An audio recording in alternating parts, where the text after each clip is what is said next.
Majority Report with Sam Seder. The destiny of America is always safer in the hands of the people than in the conference rooms of any elite. Sam Seder. They are unanimous in their hate for me, and I welcome their hatred. We must guard against the acquisition of unwarranted influence, whether sought or unsought, by the military-industrial complex. The Majority Report with Sam Seder. Ever get the feeling you've been cheated?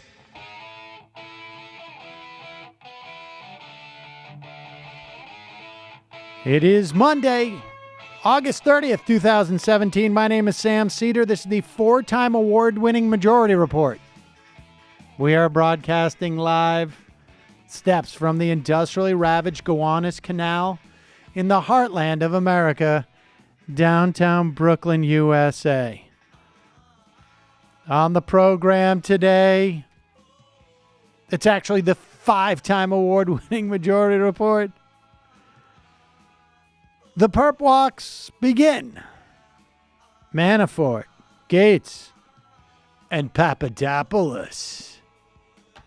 Meanwhile, Jared Kushner under a separate investigation in Maryland for running atrocious housing projects. And worse than collusion, Puerto Rico moves to dump Whitefish Energy, company completely unqualified to bring electricity to the island where 80% of the population remains without energy. Meanwhile, Betsy DeVos will roll back that nasty debt forgiveness given to defrauded students. The ACA open enrollment starts on Wednesday. It is totally under assault. And Republicans wheel and deal on taxes. They plan to drop their plan on Wednesday.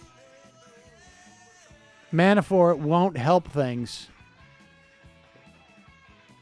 And the Uranium One story falls apart. Don't know why we need to talk about it, but some people feel compelled to. So we will definitively wrap that one up. Yup, like all my wife's crimes. And congratulations to 2016. CO2 concentration hit an 800,000 year high. At least my wife's not president. And those NYPD cops who claimed that they had consensual sex with an 18-year-old girl in their custody have now been charged with rape. All that and more on today's program, ladies and gentlemen. Well, it's Mueller Monday today. Tough stuff. Tough stuff. Some really tough stuff. And we will go through this story in a moment. You should know that this is obviously not the only story, okay? This Mueller stuff is, it's important. It has, I think, a lot more importance politically in the short term than it does legally, but we will get to that in a moment. But I do want to make it clear, there are other stories that are important.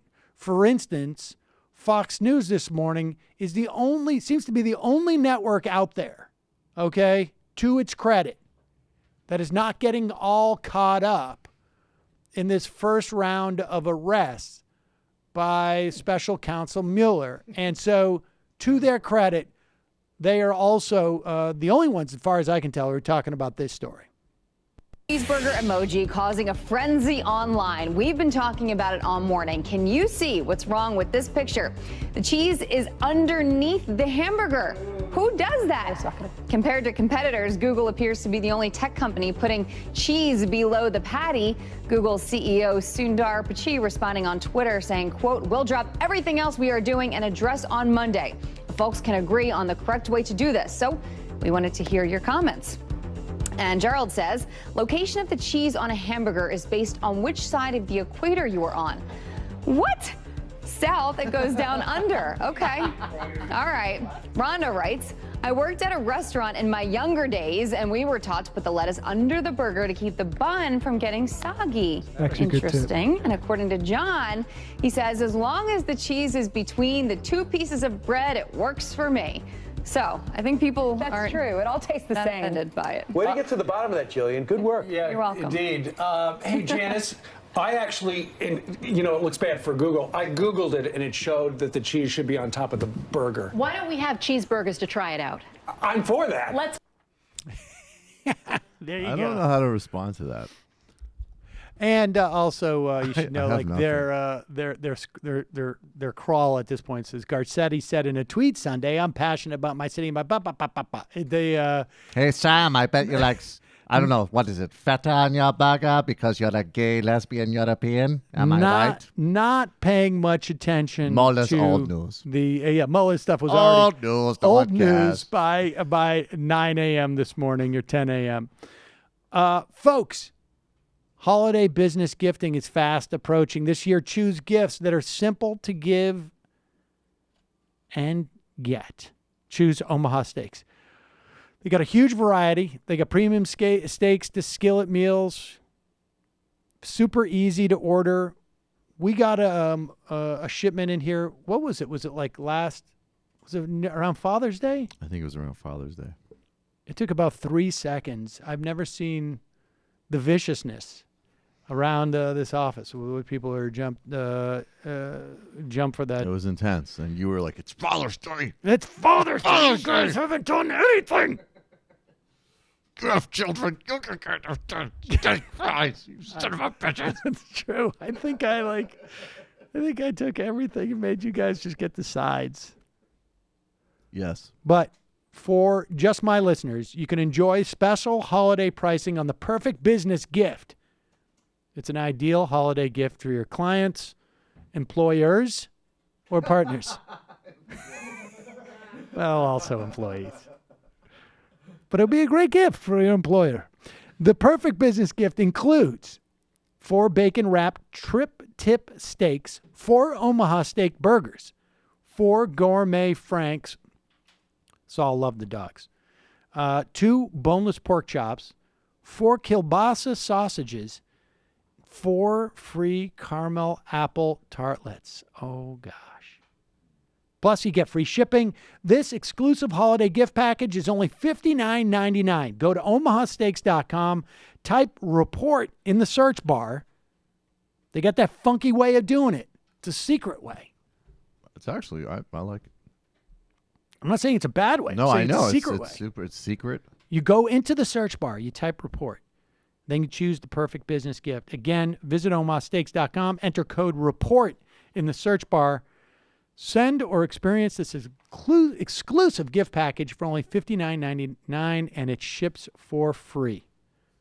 You know, All right. I have actually bought you a gift, my capitalist exploiter. Do you remember that? I bought you a nice gift once. You did? Just occurred to me. What yeah. is it, a bottle? Did you give me a bottle of booze? I got you a really nice Trinidadian rum on after one of my trips to Trinidad.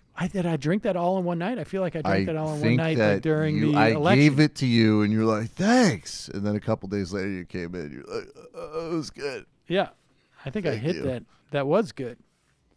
All right, let's get to the Manafort stories. I mean, it turns out that there's a lot going on today, and 2 people were arrested today: Paul Manafort, and I guess what you would call his consigliere, Rick Gates. I don't know. Understudy. Mentee. But the real story, the more interesting story might even be this third guy, Papadopoulos, who was a low-level foreign policy advisor.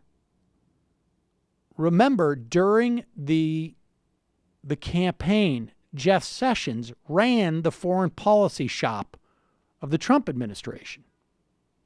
And he's also the guy who brought in Carter Page, Jeff Sessions. So, or presumably oversaw Carter Page, I should say.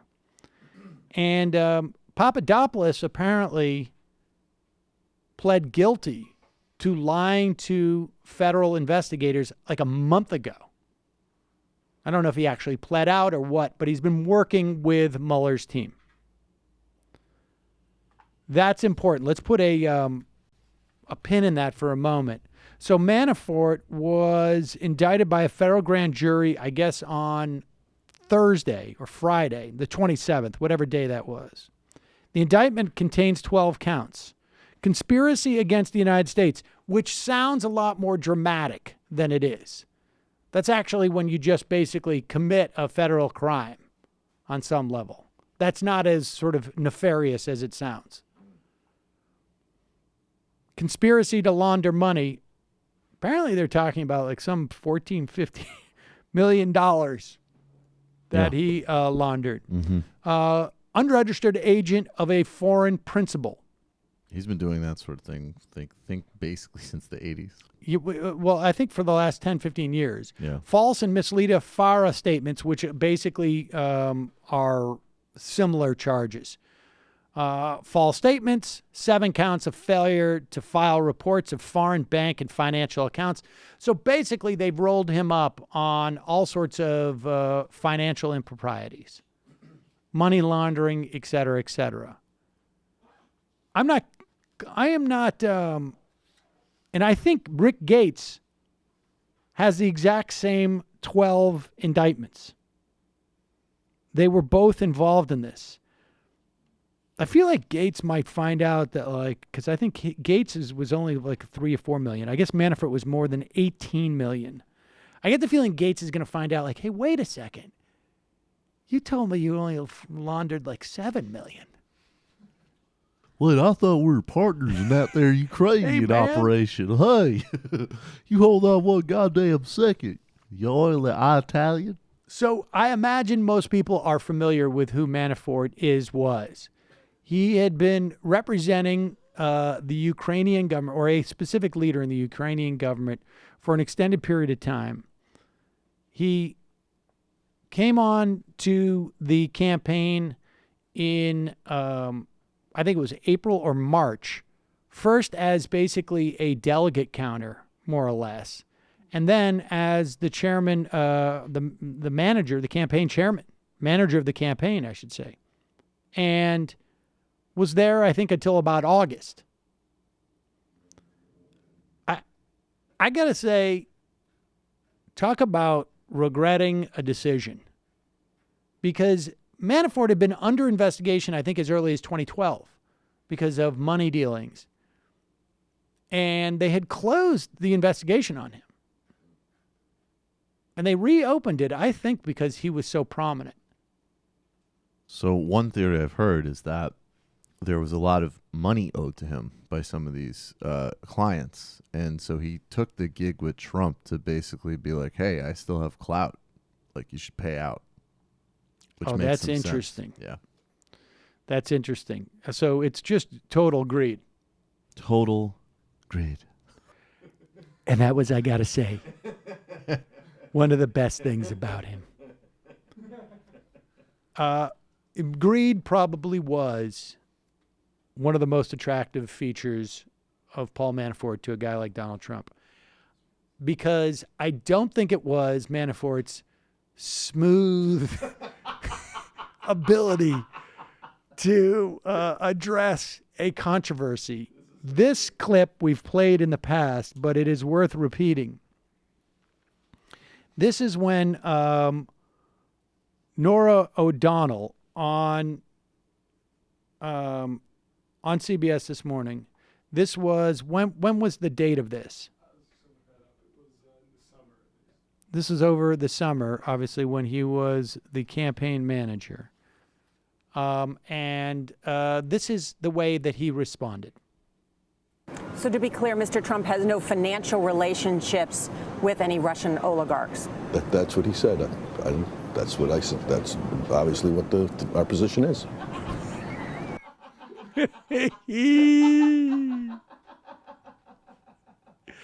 That you could almost see Manafort in his brain. So awesome. It was back in July 27th. You can almost see Manafort, like it clocking through his head going, this was a mistake. This was a mistake. I should have just accepted I got 18 mil instead of like trying to go for the 26 mil. I had multiple apartments. I should have just, God damn it. Evgeny's not going to pay me. It should have been all right. Should have been. But that's our position. Yeah. And you know what was great was that in this, you got to the paradox of Manafort though is that he was also the one who came on in the campaign and was like, all right, like you can't call that kid in the wheelchair a retard. We're going to need to tone down racism. Right. So he was the one. He was the adult in the room. Oh yeah, 100%. He was like, the all right, adult we in need the to room. pretend to not be bigoted. So the only other thing I can tell you about Gates, Rick Gates, from what I know, is that he was like a mini Manafort. He had I don't know exactly what his position in the campaign was, working under Manafort, but apparently when Manafort got jettisoned, Gates. Because Gates had also been lobbying on behalf of the Ukrainian government and Yanukovych, I think is how we pronounce his name. Gates teamed up or basically ingratiated himself with that guy Barack. Tom Barrack? Tom Barrack. Oh, yes. that guy. The guy who was like, remind everybody, he was the entrepreneur. He was one of the character testimonials about Trump at the convention. That's right. And I can't remember what his business is. I think he's involved in real estate too. Yeah, he's a real estate guy. I don't think he's just a film producer. A motivational speaker. And a motivational speaker. And that was really came through on his speech. The best part about this though. So Barrack, when he comes in to meet Trump, brings Gates and or did. I don't know if this is still happening, but Gates was directly working for Tom Barrack, basically following the it's unclear when, sometime at the beginning of the year, maybe after the election. And so this is the best story. This is from the Daily Beast. This is back in June. White House staff noted that his presence, speaking of Gates, was conspicuous since the president didn't even like him. Rick just wandered around, a Republican source familiar with the most recent White House visit told the Daily Beast. My understanding is that Trump had no idea he was in the building, otherwise he wouldn't be too happy. Okay. Trump still hates him. This is from another GOP source. According to this is the best part. According to two former senior Trump campaign officials, Trump's dislike for Gates began as a case of mistaken identity. For weeks after Gates was hired by the campaign, aides would mention Rick. And Trump would assume that they meant his national political director, Rick Wiley, not Gates. What a jerk. Wiley was fired over a month just after joining the Trump team. So his aides would be talking about Rick, and he would be like, that guy's still around. I hate that guy. Even though that guy had already been fired.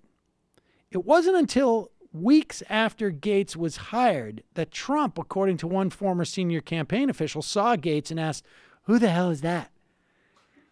When Trump was informed who Gates was, he remained unimpressed because he still had the original disdain for the original Rick. That's so awesome. This is just a new Rick that I hate. Your name is Rick. It's Rick Part 2, and I hate that guy too. That's that fucker that hurt the crowd attendance. I hate that guy. Can I just... Total intermediary. Can I just remind you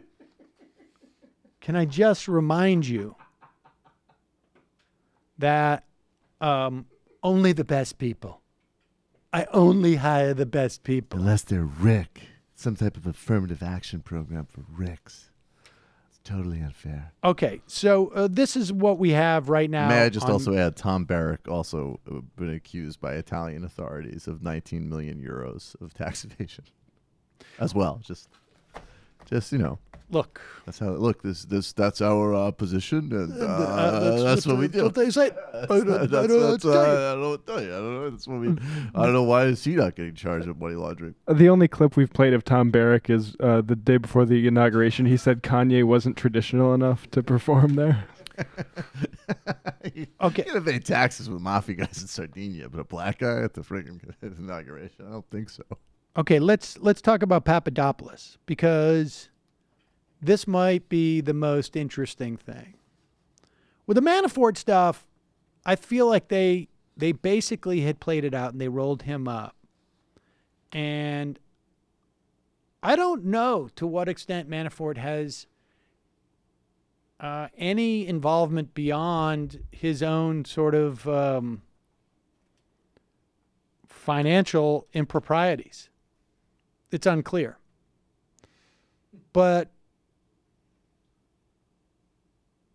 the Papadopoulos stuff, and like Manafort, maybe this is just a way for to get Manafort to give up something on Trump. The Trump lawyers don't seem to think that Manafort has anything.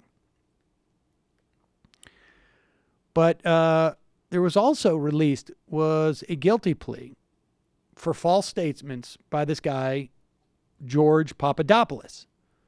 This was signed October 5th. It was unsealed, I guess, or made public today. And this is from Marcy Wheeler. The plea makes it clear that, 1, the campaign had as an explicit goal making friends with Russia. 2, a month and a half before the June 9 Trump Tower meeting, Russian handlers had dangled stolen Hillary emails to Papadopoulos. Apparently, there was a ton of, 20,000 emails were handed over by the Trump campaign. Papadopoulos tried to erase all of his emails. But the thing with emails is... bit. Yeah, here's the tricky thing with the emails. People got to keep in mind this. When you send an email, there's 2 copies. There's your sent one and the one that gets received. Gonna need a lot of bleach bit. How's it? It's like that scene. Brain bleach, bleach it all. We got to Zoolander it. Okay, Slow the computers down. A month and a half before the June 9th Trump Tower meeting, Russian handlers had dangled the stolen emails. Papadopoulos has cooperated beyond what has been laid out in the guilty plea. He learned in early March that he'd be a policy advisor to the Trump campaign. Within weeks, a professor off a trip to Moscow started cultivating him and introduced him to a woman pretending to be Vladimir Putin's niece.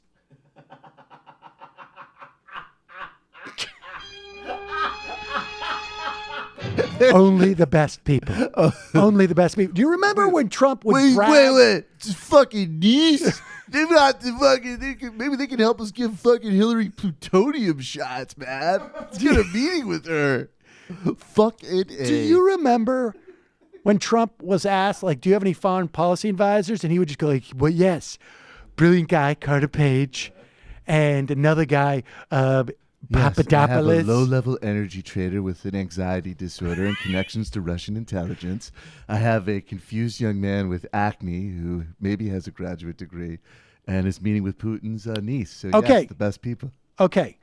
So after meeting that handler, Papadopoulos attended a meeting with Trump and others where he explained, quote, he had connections that could help arrange a meeting between then-candidate Trump and President Putin. Papadopoulos was to keep the campaign on his loop to outreach to Russia. Okay, now, Marcy Wheeler then, she's tweeting out, a month and a half before the June 9 meeting. Okay, as a reminder, head of Trump's policy team was Jeff Sessions, who last week repeated under oath he knew nothing about collusion. But Jeff Sessions surely, in March 31st meeting at which George Papadopoulos talked about setting up a meeting with Putin. Empty Wheel says, remember how Sessions said he didn't recall discussing emails with Russians? I'm betting he starts recalling awfully quick. Later in this thread, someone else shows Papadopoulos an image from Instagram with the real Donald Trump, Sessions, and others from March 31st. So maybe there was 2 different meetings at that point, one in which Jeff Sessions wouldn't have attended because so Jeff Sessions is in some big trouble here. It seems to me. We got a meeting with the Tsar's niece. She might have some information on that goddamn lesbian bitch Hillary Clinton. They might even have information that might help us purge black people. I was going to say. Rolls. Those Russians are geniuses with technology. What has this got to do with vote suppression? Well, whatever. Yeah, look, I'm happy to meet with the man's niece, but at some point it's got to turn out with some Mexicans getting deported on the other end. So, eyes on the prize. So Papadopoulos, after learning Russians had emails on Clinton, even before Clinton learned it, so they knew this before this became public, before they were released. Papadopoulos continued to correspond with campaign officials. In response, the campaign decided to send someone low level so as not to send any signal. It turns out Papadopoulos lied about some of it the first time he spoke with FBI on January 27th. For example, he claimed he learned about the emails before he joined the campaign, trying to pretend that he didn't learn about them only because he had just been named top advisor. It's fresh, this is fresh information. This is Marcy Wheeler's analysis. Papadopoulos must be a fucking idiot because a number of his communications with Russian handlers were on Skype, a PRISM provider. Though he tried to stop using his communications immediately after his second FBI interview, which is a bit too late. Her favorite part of the plea is this last paragraph. On July 27th, defendant Papadopoulos was arrested upon his arrival at Dulles International Airport. Following his arrest, defendant Papadopoulos met with the government on numerous occasions to provide information answering questions. I'm betting the FBI asked him about this detail from a March 31st meeting. Papadopoulos attended a national security meeting in D.C. when then-candidate Trump and other foreign policy advisors for the campaign. This is not in the plea who those people are. Jeff Sessions has got to be feeling a little bit uncomfortable today. The Jews are going to get to me. It's very hot here. Jews are coming to me. See, I'm a member of a certain secret society. In Washington, D.C., with then-candidate Trump and other foreign policy advisors, when defendant Papadopoulos introduced himself to the group, he stated in sum and substance that he had connections that could help arrange a meeting between then-candidate Trump and President Putin. How awesome is that they're like, you can meet Putin's niece. We have information on Hillary Clinton's that will turn campaign upside down. Awesome! What's your Skype contact? Dude, what's the time zone difference? And this is what Marcy speculates here. Because, I mean, look, everybody's probably read this, 100 times over. Everybody's now like an amateur U.S. attorney. But what they do with these cases is they try and get people to flip. And sometimes, one of the things that I've learned from my woodworking lessons that I've taken over the years is that the way you build a nice piece of furniture is to build good jigs. It's basically you're building other tools. And at some level, what we're looking at here is really just the combination of Papadopoulos and Manafort and the inclusion that the campaign knew about the emails even before it was public suggests that they're just building a lever for something else. It was Hillary's fault.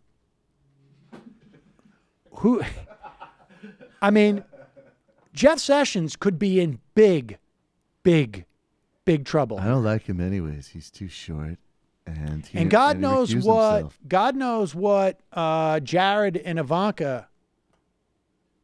Jared has told them as well, and Bannon. I'll testify against Jared. He took my girlfriend.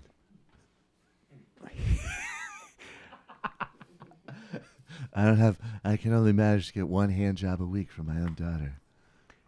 I hate that guy. Here's the thing. We don't know if they have interviewed Trump yet, right? Do we know? In a certain No. Do we know? don't know. No. We have don't no know. idea. And it could be very well that they haven't. But they certainly have interviewed everyone else.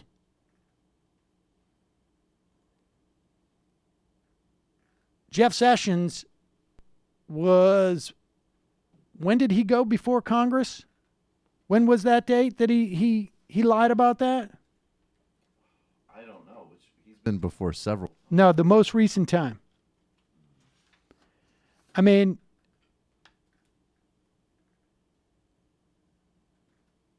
I suspect that. So maybe around June 10th? No. Just he was in like a month ago. Jeff Sessions is going to have some real problems. I think. Oh, was it as recent as October 18th? Yeah, it could very well I'm be. not part of this facade. Yeah. And I'll tell you something. Usually when you get questions like that from senators, somebody suggested they ask that question. So you could be looking at like this. And look, the chances of finding some type of specific collusion, although I think like trying to get stolen emails from a foreign government, could be considered collusion. But the point is that all of these people have lied about it. There's no doubt about it, right? There's no doubt about it that they have lied. There was nobody who came to the FBI and said, yeah, we actively sought to get these emails from them, and they approached us. Wait, you guys are saying there's more than one time zone in Russia? This fucking Skype call is going to be super hard to coordinate, but we definitely want the emails, man. There's going to be a couple of people, I think, who are going to be facing, at the very least, false, ask Martha Stewart what happens when you lie to an FBI agent about some of this stuff. Yeah. And I should say, you don't get your own cable channel. That's not the way that's not the way it works. Like no. Ghost parodies? Not necessarily. Because that would be disturbing. I don't want to see these guys doing So look, that's what's going on with that. I want to talk about Puerto Rico because that is in some ways much worse. Although one could argue that all of this basically comes from the Trump administration. But before we get there, I want to just go through this Uranium One story because this is let's just look at this. This is what you're going to get now. And some people speculate that the reason why Manafort came out with this is because this Uranium One story was getting too intense. And the deep state needed to throw people off the trail. Mueller announced the indictments because a story from 2015 got partially validated in the Hill, and that was going to throw off this slow motion coup that the NSA and the CIA are waging against the guy who, by the way, if we ignore all this nonsense, has given them absolutely everything they want. If you look at the past 2 or 3 weeks, the number of, Fox News, Breitbart, other sundry YouTube channels purporting to have a different ideology, have been doing stories on this Uranium One. Here's where the Uranium One story came from. The uranium story came from, and there's been actually really good reporting on this, and I think some of it comes from Josh Green in his story that he did on Bannon. But Steve Bannon understood 2 or 3 years ago that what he needed to do, and I think I'm paraphrasing, he needed to basically inject the virus into the system. And he knew that because of cutbacks, there was not a lot of investigative reporting that was happening in mainstream reporting outlets. So he set up this foundation that funded this book called Clinton Cash. And the same guy did one about Jeb Bush as well. Clinton Cash outlined this supposed Clinton scandal that suggested that Hillary Clinton took a bribe in the form of a donation to the Clinton Foundation to approve the selling of uranium to the Russian government, a Russian-owned energy company. And the New York Times did a story on this because they made a deal with this foundation that was doing investigative reporting to cover this stuff. Now, they didn't particularly do a very good job in vetting it. They just basically bought it wholesale. And that was his theory. I mean, really, it was, and there was another part of it just to add to it. The other insight that he had that was very astute was not just that there's a major cutback in investigative resources, and that on one hand, for the base and for the crazy people, you should be, even more extreme than Limbaugh and push it to the limit. But to hit middle America or whatever that middle is, it should be presented as objective and clinical. Yes. Which is very smart. And you can read the Joshua Green piece if you don't want to read the whole book on Bannon, and it outlines this. He talks about how he did this, his machinations. And this piece came out, I don't know, like last summer. And so here is, for example, Judge Janine Pirro. Oh wait, no, this is about this clip is about the Trump about the dossier. This is coming out at the same time as the dossier that the Clinton, through the campaign, through their lawyer, through GPS, funded the Trump Oppo research. And this matters. Why?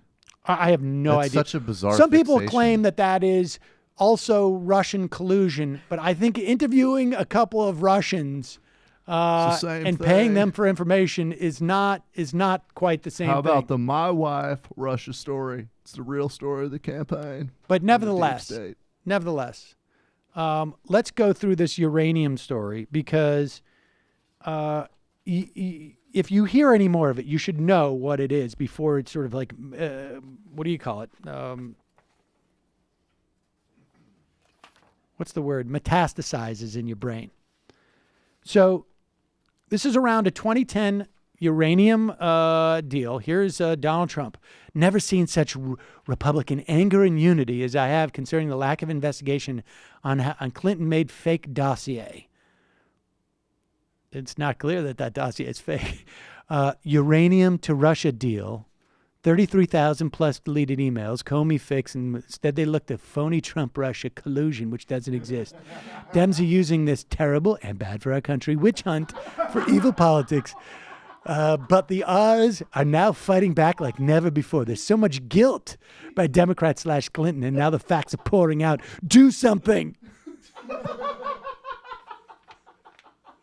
Take to the streets. All right, so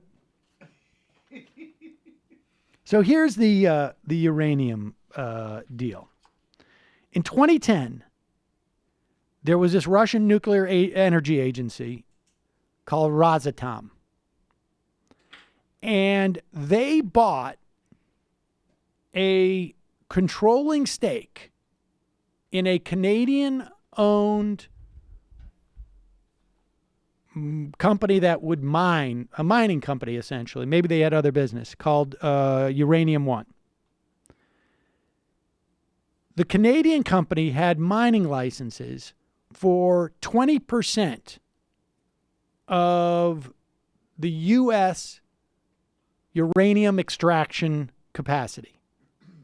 All right? The agreement, because it was a foreign company, had to be signed off by the Committee on Foreign Investment. Okay? There are 9 agencies associated with that. There were 9 members on that committee. All of them have to unanimously approve of it. Clinton did not sit on that committee. There was a representative from the State Department, presumably. The deal also had to be approved by the Nuclear Regulatory Commission and then ultimately had to be signed off by Barack Obama. Allahu Akbar. This uranium cannot leave the country. It cannot leave the country. In fact, the only part of the uranium, some of it can go uranium yellow cake can be processed in Canada before being returned to the United States for use in nuclear power plants. In other words, they just own a financial investment in the domestic to domestic sales of uranium in this country. They don't control our uranium.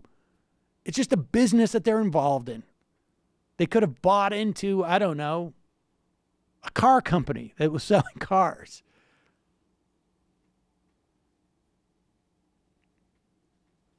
The donation, it was like a $140 million donation, apparently, given by Frank Juistra, with a G. I may be pronouncing his name. He gave something like $145 million to the Clinton Foundation. He sold his company to Uranium One 3 years before Uranium One sold essentially themselves to the Russian company.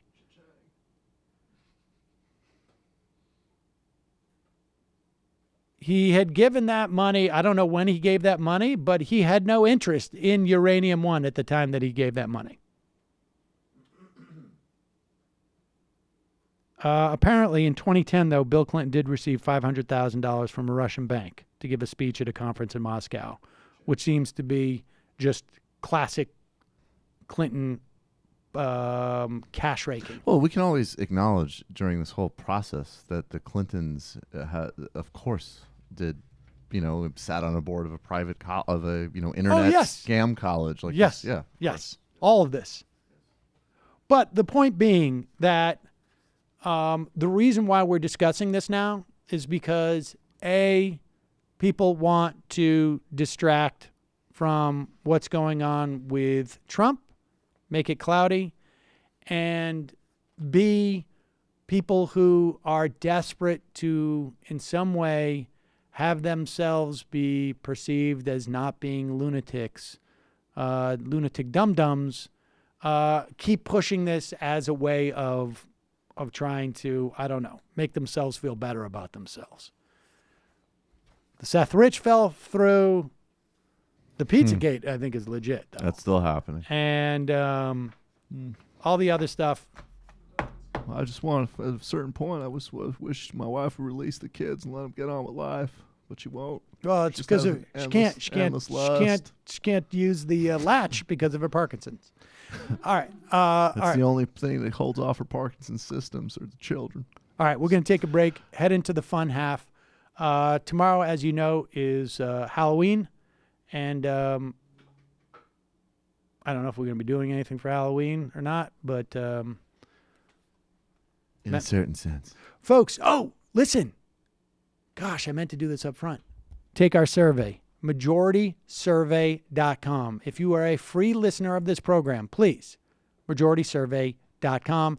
If you are a member or if you watch on YouTube, majoritysurvey.com as well. Go there, click the one that is appropriate for you. Only do one of them, please. This is a survey that we have constructed. It's not about demographics or anything like that. We really need your help on this survey. Please, majoritysurvey.com. Also, justcoffee.coop, fair trade coffee, tea, or chocolate. Use the coupon code majority, get 10% off. If you buy your crap from Amazon, do so at our link at majorityreportkickback.com. Also, become a member of the program. Join the Majority Report. Join the majorityReport.com. Tomorrow night, the Michael Brooks Show. I can't remember. Somebody had a very funny line about it, like another acronym for it yesterday. Yeah, I can't remember what it was. You were actually going to exercise enough, slight maturity to just do a straight plug. Yeah. For I don't once. know. All right. I'll do a straight plug. It's on tomorrow night at 7 that p.m. wasn't a straight plug. It's just boring to do a straight plug. I know. It's boring. It just reflects your. Yeah, no, I try and make it fun. I try to make it but fun. If you don't want to make it fun, fine, it's fun. Like the Too Much All right. Masturbation show with Michael. I never said that. I thought that was one of them, actually. No, I never said that one. Okay. That doesn't even make sense. Well, in a certain sense. There's none. There's no B. There's no B in that. Yeah, you're right. That's a good point. Yeah. I'm not trained like you to think of. Well, somebody else that came up with a Stupid. very funny one, but forget it. It's Yeah. at 7 p.m. tomorrow night. I'm sure it'll be bombarded with like. It's gonna be It's gonna be a fun show. Okay? All right. Quick break. Thank you to the first 771 patrons. Mazel tov. Let's keep it moving. I don't think Mazel Tov. It's not congratulations. Someone would say that to you. Well, I'm congratulating them on their smart decision to get with the program. 646-257-3920 is the number. We'll be right back.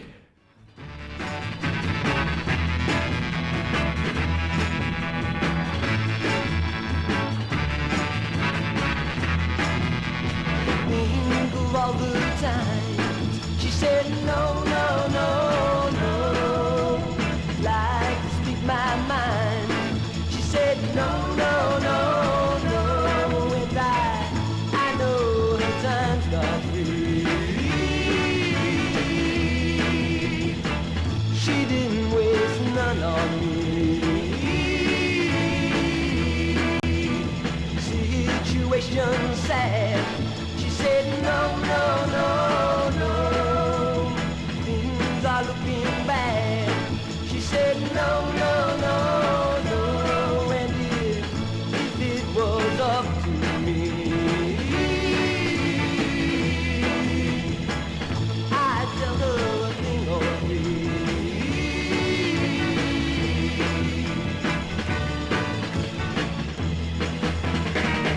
Every time I see her look my way, I don't know, girl, what to say.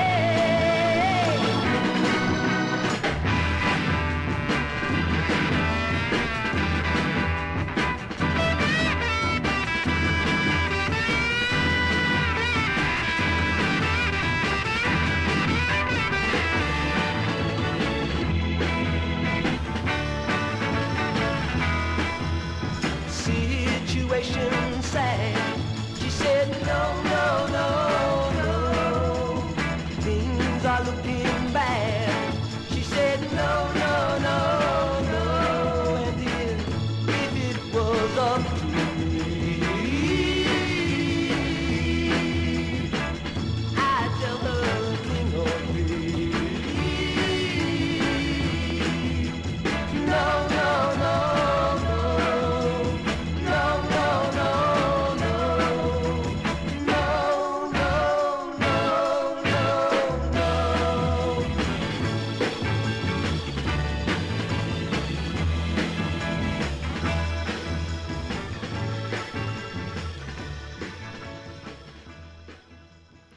We are back. Sam Seder on the Majority Report. So tomorrow night, what is everybody going as? Are you going out? Do you get? What do you do? Like I didn't wear any costumes for a long time. I didn't. I'm no costume this year.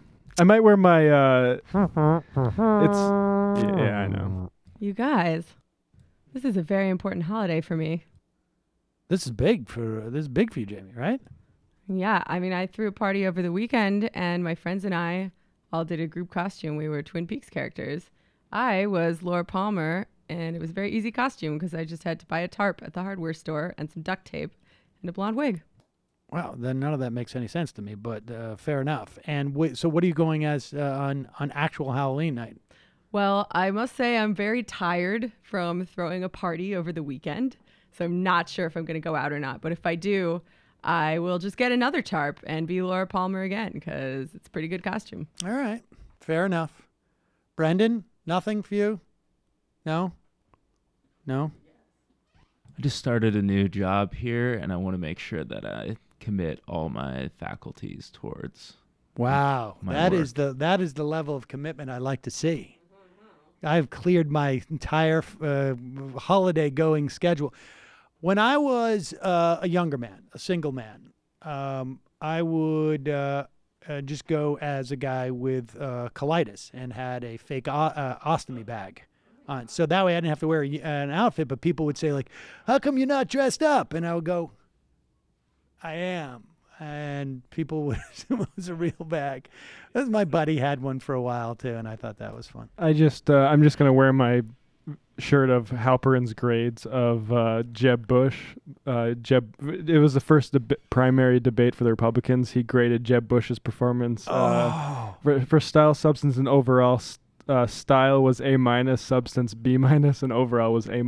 Oh my God, that's awesome. That's my easy. I will be going tomorrow night because I don't want to put on too much. Saul wanted me to be a lion. I couldn't find a lion costume. I did find two horns. I'm just going to go as a Jew. Nice. And I dig it. Yep. Sometimes you just got to get back to basics. Yeah. In the like a Jew in this day and age. Right. Modern Jew. Modern Jew. Modern horn Jew. I file mine down every morning. I mean, every morning you have to do that? That's very meticulous. I get a 5 o'clock shadow if I don't do it. Let's go to the phones. You're calling from a 509 area code. Who's this? Where are you calling from? 509 area code. Who's this? Where are you calling from? Say again? Yes, hello. Hello? Hello? This is Paul Manafort. Paul Manafort calling. Yeah, that's who I am. That's my name. Today, I turned myself into federal authorities for 12 counts of being a motherfucking baller.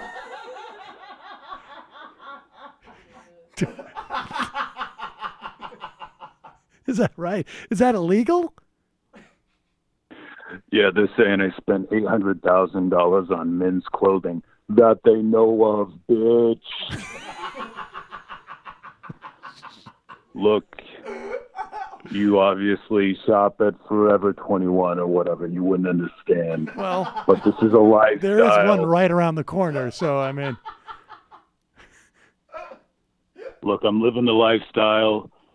Your jealousy is a stinky perfume. I can smell it from here.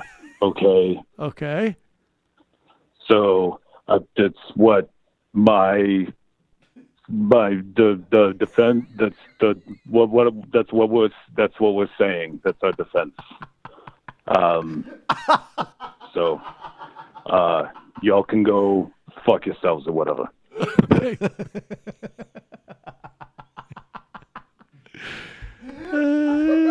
Okay. Good stuff. Good stuff. That is, he really pulled that out. That's what he said. That's what I said. That's obviously what our position is. Paul, I am concerned about you lobbying for our international criminal enterprise. You don't seem very confident on television. How are you to reorder that day security forces are going to shoot in the public square, and you must be very aggressive man on TV to defend this? And you can't even deny that. I'm very questioning this contract, Paul. Oh.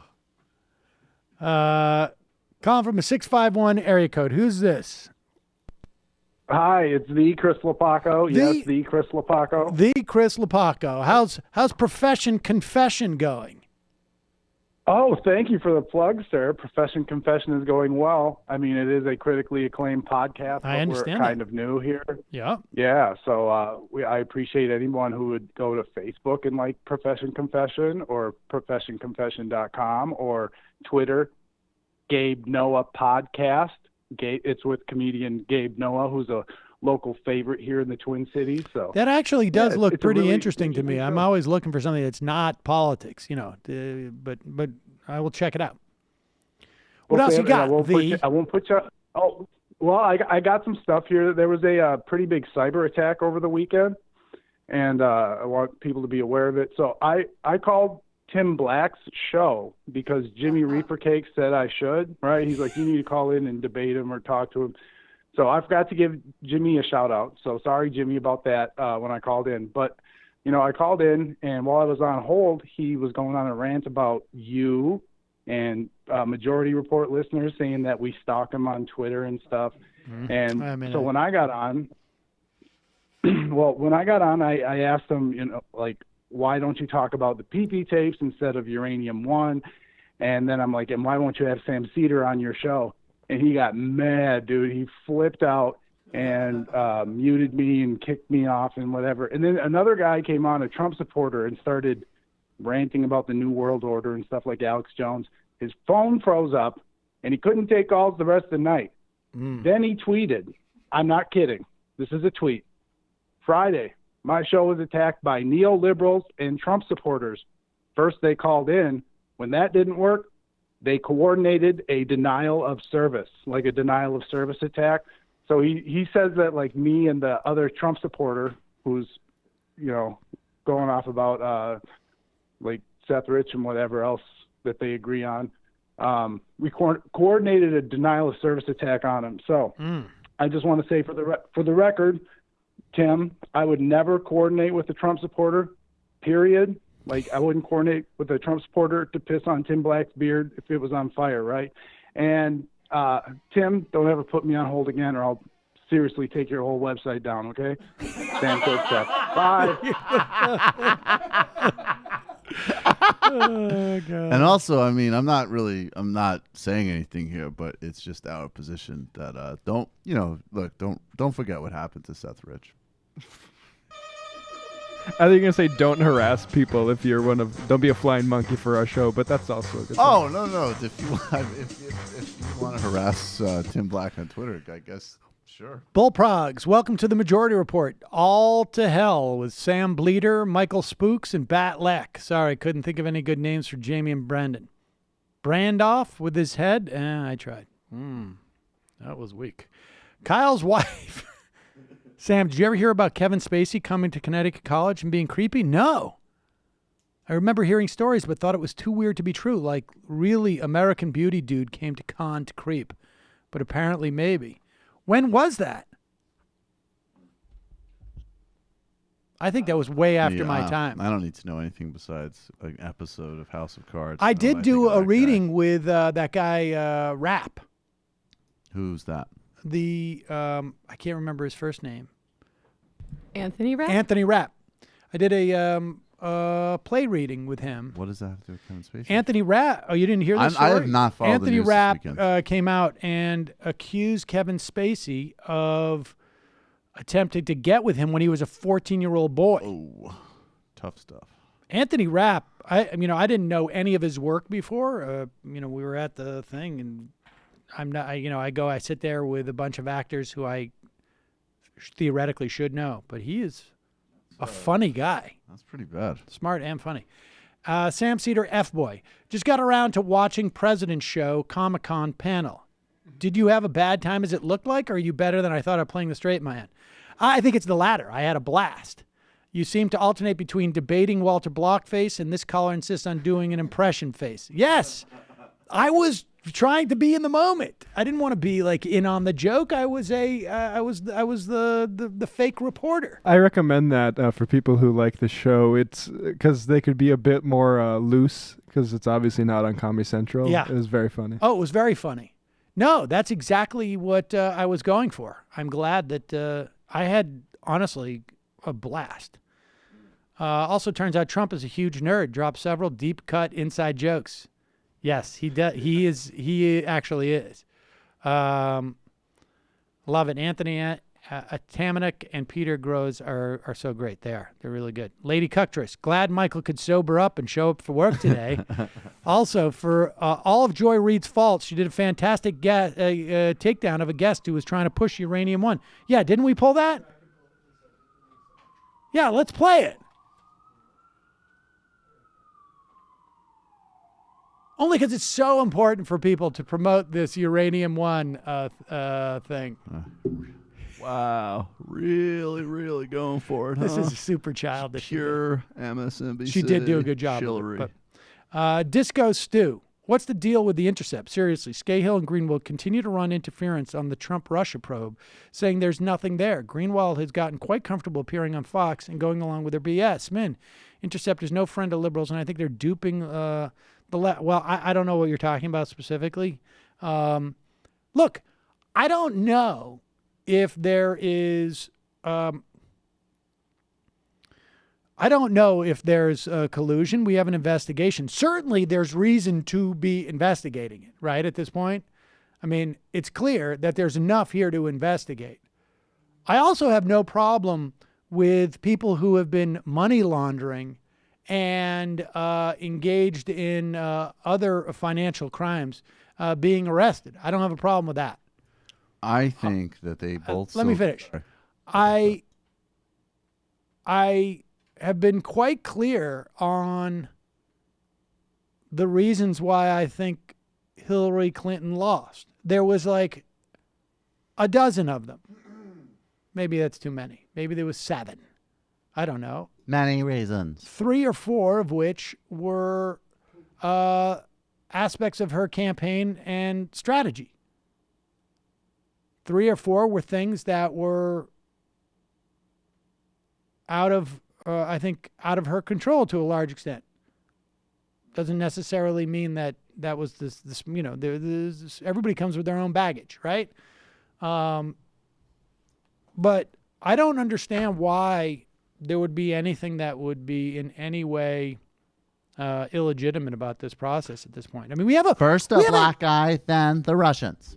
We have an attorney general who has clearly lied on multiple occasions to the Senate. Well, may I just the point I'm trying to make, and I will do this caveat because I mean it. I still do appreciate a lot of Scahill and Greenwald's work, but I think both of them in their own ways they've made a smarter version of this argument, but they've been super indulgent of like this notion that if you investigate this, the only choices are really downplay it or you like support World War III and the Cold War being restarted. And I have heard both of them at times, particularly Greenwald when he's been on Fox, being a little giving that viewpoint more credence than it deserves. And I don't know what that's about, but that's definitely what I've observed. And I obviously say that as someone who's really not particularly obsessed with this issue. Angela Mokovitz. Jamie, thank you for telling your story the other day. I was sexually assaulted by my doctor and reported him, and so did several other female patients.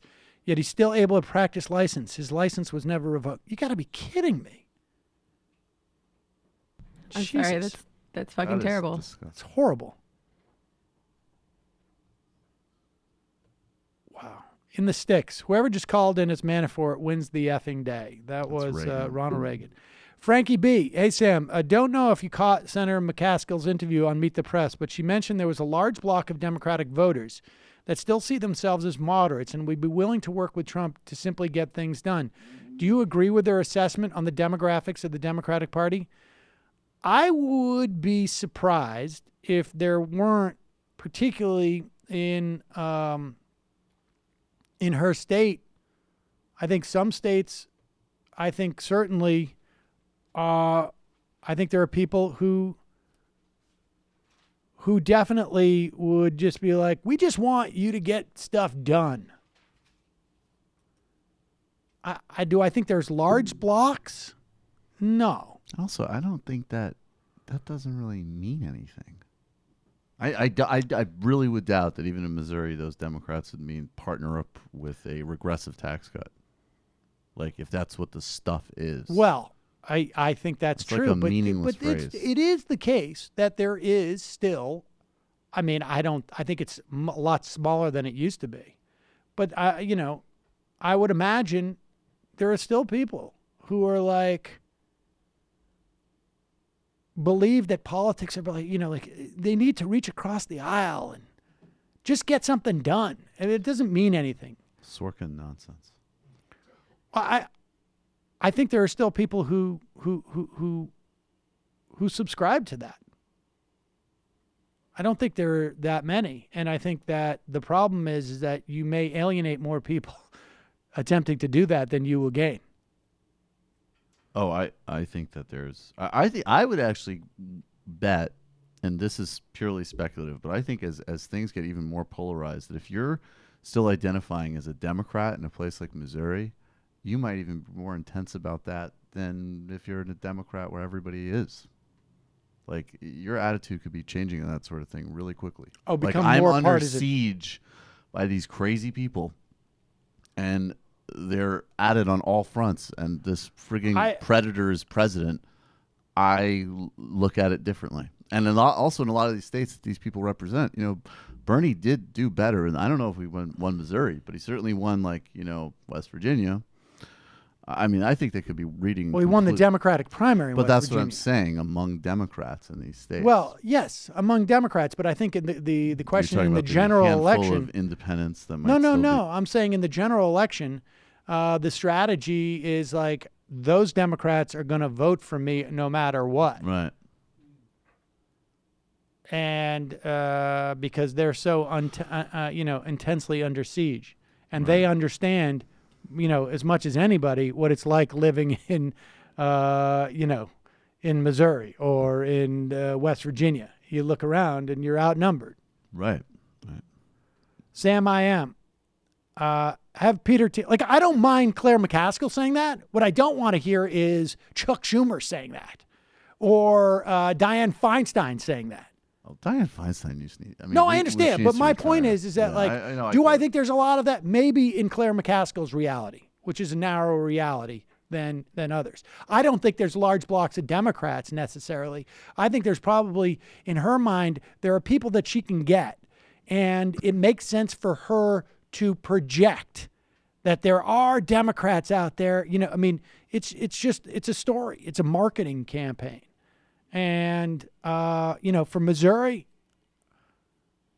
I think people still look at politics in some weird ways. I mean, what are the Democrats supposed to be working with Trump to accomplish?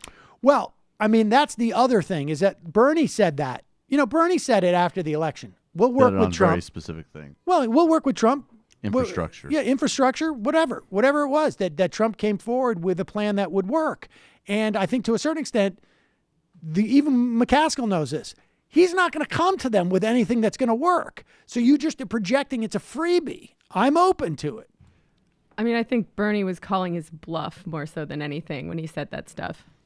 I think that's true. And I think also servicing the parts of his constituency that want him to do that, right? Like, not everyone's as woke to how awful Republicans are. Bernie appeals to, he has the gun stuff, right? Like, he can appeal to people. So you kind of need to do that, and then Trump, lets you down. All I'm saying is... I called his bluff, you prick. There's no reason to believe that the calculation that Claire McCaskill is making in terms of her appeal is dramatically different than Bernie Sanders in terms of his appeal. Now, frankly, they don't vote. They don't have yes. the same politics, but in terms of attracting voters, they're both trying to say, I'm not being unreasonable. I'm keeping an open mind. That's all that they're saying. And I think it's quite clear from Claire McCaskill's perspective that she's not going to vote for anything Trump. Hey, Sam. Yeah. You compare me to Claire McCaskill one more time, I'll smack those lesbian frames right off your face. You understand what I'm saying, son? I'm not afraid of an old man. Oh, really? Okay, well, maybe you should be. I wouldn't be afraid of you in your prime, you little prick. I saw you on Sex and the City. I'll smack that smoke right off of your face. I didn't have glasses on that show. JGM. I said smoke, not glasses. I saw the show. Crew. Hi, MR Crew. Several other Majority Report fans have gotten together and pooled our Google accounts to commission several Google consumer surveys, and all aggregated together form a 1,000-plus sample size polling system. We have a stats guy who we're currently collecting polling data. Oh, is this true? Oh my gosh! Yes, I would. I thought you were mocking me for doing the survey. And I was much more excited about that. No, we have a stats guy who will weigh in the poll data to represent projected turnout to make polls accurate. We're currently collecting polling data on the Virginia governor's race. Would you all be interested in publishing our findings on the MR blog once we are finished? Yes. Mm-hmm. Joseph that's Ballin. Awesome. Thank you. Oh, my God. Here we go. Okay, did you see the image I tweeted out of Fox News coverage compared to MSNBC and CNN coverage when the news broke about who was being indicted? LOL. Dude. What is the point? Ballin'. I get it, but you should check and see what your buddy's talking about on his YouTube channel right now, too, Chief. Get ready for President Ryan. Democratic candidates in Virginia must be breaking out champagne bottles. Every single ad in Virginia until Election Day should be Ed Gillespie is endorsed by Donald Trump and Gillespie Trump agenda. All right. I agree. Calling from a 760 area code. Who's this? Where are you calling from? Hey there, Majority Report. This is Comrade Jeb calling from California. Hello, Comrade Jeb. What's on your mind today? So I stumbled on that video you did a few weeks ago on Mike, what's his name? Mike Cernovich? Mike Cernovich. Something like that? Mike Cernovich. Mike Cernovich. Cernovich. Time is yeah, dilated. the time dilation one. Time's dilated. Yeah. And chicks are stupid. So I was listening to that and I was like, where have I heard this before? Because I've heard the whole time dilation thing before. And it's actually traced back to a libertarian website known as Less Wrong, if you're familiar with it. Less Wrong? Yeah, No. it's like, imagine the Google memo guy just like dropped acid and wrote a blog on libertarianism for like 3 years. That's lesswrong.com. And their article on time dilation is hilarious. It's a hilarious read in and of itself. But the kind of thing I wanted to point out about them particularly is they try to cover it up. They try to hide from this nowadays. But when they started off, their main writer, Yudkowsky or something like that, believed in this idea he called Rocco's basilisk. And this isn't a joke. I'm being 100% serious. They were serious about this at the time. They believed that if you created AI, that it would get so advanced, it would create time travel and punish people in the past who did not actively work on AI. Like, this is something they actually believed for a while. You're gonna get punished. I mean... You better work on AI or you're gonna get fucked up. But wait a second. In the Wouldn't the AI be afraid of in any way screwing up the future? I mean, oh, if the they go space back, time continuum. hold on. I think they already thought of that. If they you go fucking back, idiot. You're not even working on hold AI. You're gonna get killed. If the AI machines develop a time machine and travel back and mess with basically the past, they're also messing with the future. Maybe they disappear in that moment. They're so advanced, Sam, that they've thought through all those possibilities. They've already thought through those things. Oh my God, Well, let you're me as ask you bad this. as Greg. Well, I hope your let legs me get cut take off. another stab at this. Wouldn't the first thing you do if you create a time machine, instead of going backwards, is to go forwards? Just to find out. Oh my So God. that you can go into the advance. Sam, Hold on. This is Peter Thiel. Hold on. No! The Stop first it. thing you do is Stop you it. reinstitute apartheid, you fucking idiot. Listen to me. You go into the future to find out any caveats of what you can't do, because theoretically, right, they figured this out 200 years ahead of us. So you go to the future first, and then you go back. Yeah, and then you get killed by the future robots for not reinstituting apartheid. You're not thinking. So You're an idiot. last thing, the cherry on top of all this, because yeah, those are very interesting questions. But the guy who was the main writer for this website, who came up with this idea, the Yudkowsky guy or whatever his name is, what he originally got famous for was writing a libertarian Harry Potter fan fiction, and he used that to jumpstart lesswrong.com. Oh my God. With that, slow and steady wins the revolution. Have a great day, guys. I'm going to order those books right now. Oh, jeez. We're all gonna die. Oh, Harry Potter and the Methods of Rationality. No. Is that it? Are you serious? Oh, Jesus. Like, non-magicians have lower IQs. We can demonstrate this endlessly. a magician acting in his own best interests. Calling from an 847 area code. Who's this? Hey, it's Josh from Chicago. Josh from Chicago. How are you? Hello, Joshy boy. Long time no speak, Sam. Yeah, I was going to say, Josh, I hope all is well. What's on your mind? Well, first, I want to hear a review from Greg about the new Harry Potter book that was just discovered. So, I hope. Greg will be calling in any moment now. Oh, I think maybe you've already called in. So, I actually wanted to talk about this whole Manafort stuff. Yeah. It's kind of like I see all these liberals sort of like jumping around in like celebration. And the thing that we have to realize is that like public sector unions are still going to be gutted. Like, oh yeah, the Manafort thing is great, but like it doesn't solve the problem of the fact that we're basically fucked for the next 4 years. Like, and also people have to realize that they're not going to impeach Trump just because of this Manafort thing. Oh, which I think a lot of people actually listen, they're not going to impeach Trump, period. Donald Trump will not be it's conceivable to me that the House could impeach him after the election, but my guess would be they would only set it up if he wins for re-election. Donald Trump, unless he gets elected to a second term, will not be impeached. Period. End of story. I just don't think so. The upside of the Manafort thing is this, okay?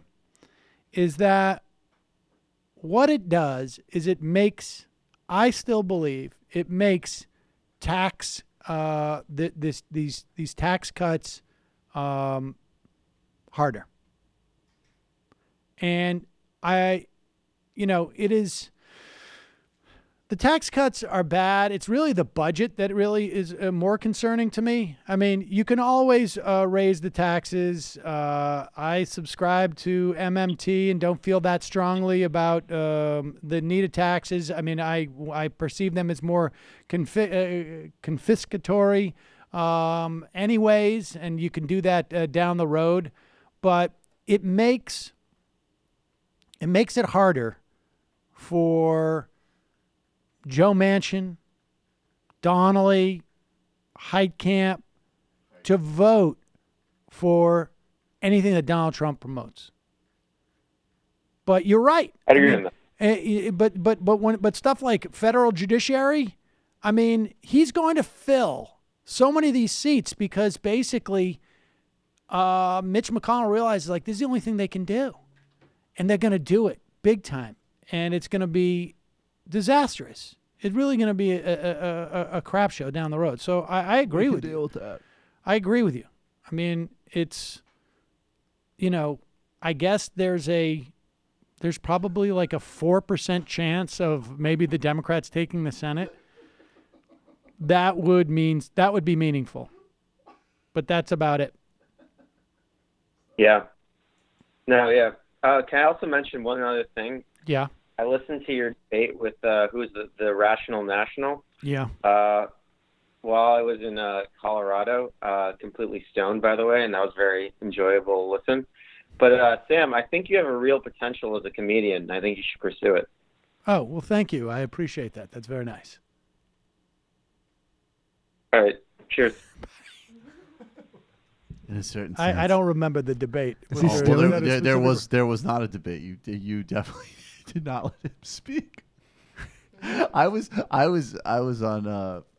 in that day, and I remember I was catching up a little bit on the weekend, and that video came up, and I don't think I haven't laughed that hard. Was this just that he called in, right? And you just got so mad, not at him per se, but. Oh yeah, that's where the Arthur meme came from. Oh, You're in your spiffy little sweater, and you're just like, he doesn't know shit about shit. And he's like, I think you'd both have an agreement on policy. And you were just like, no, we fucking don't. No, that is the point.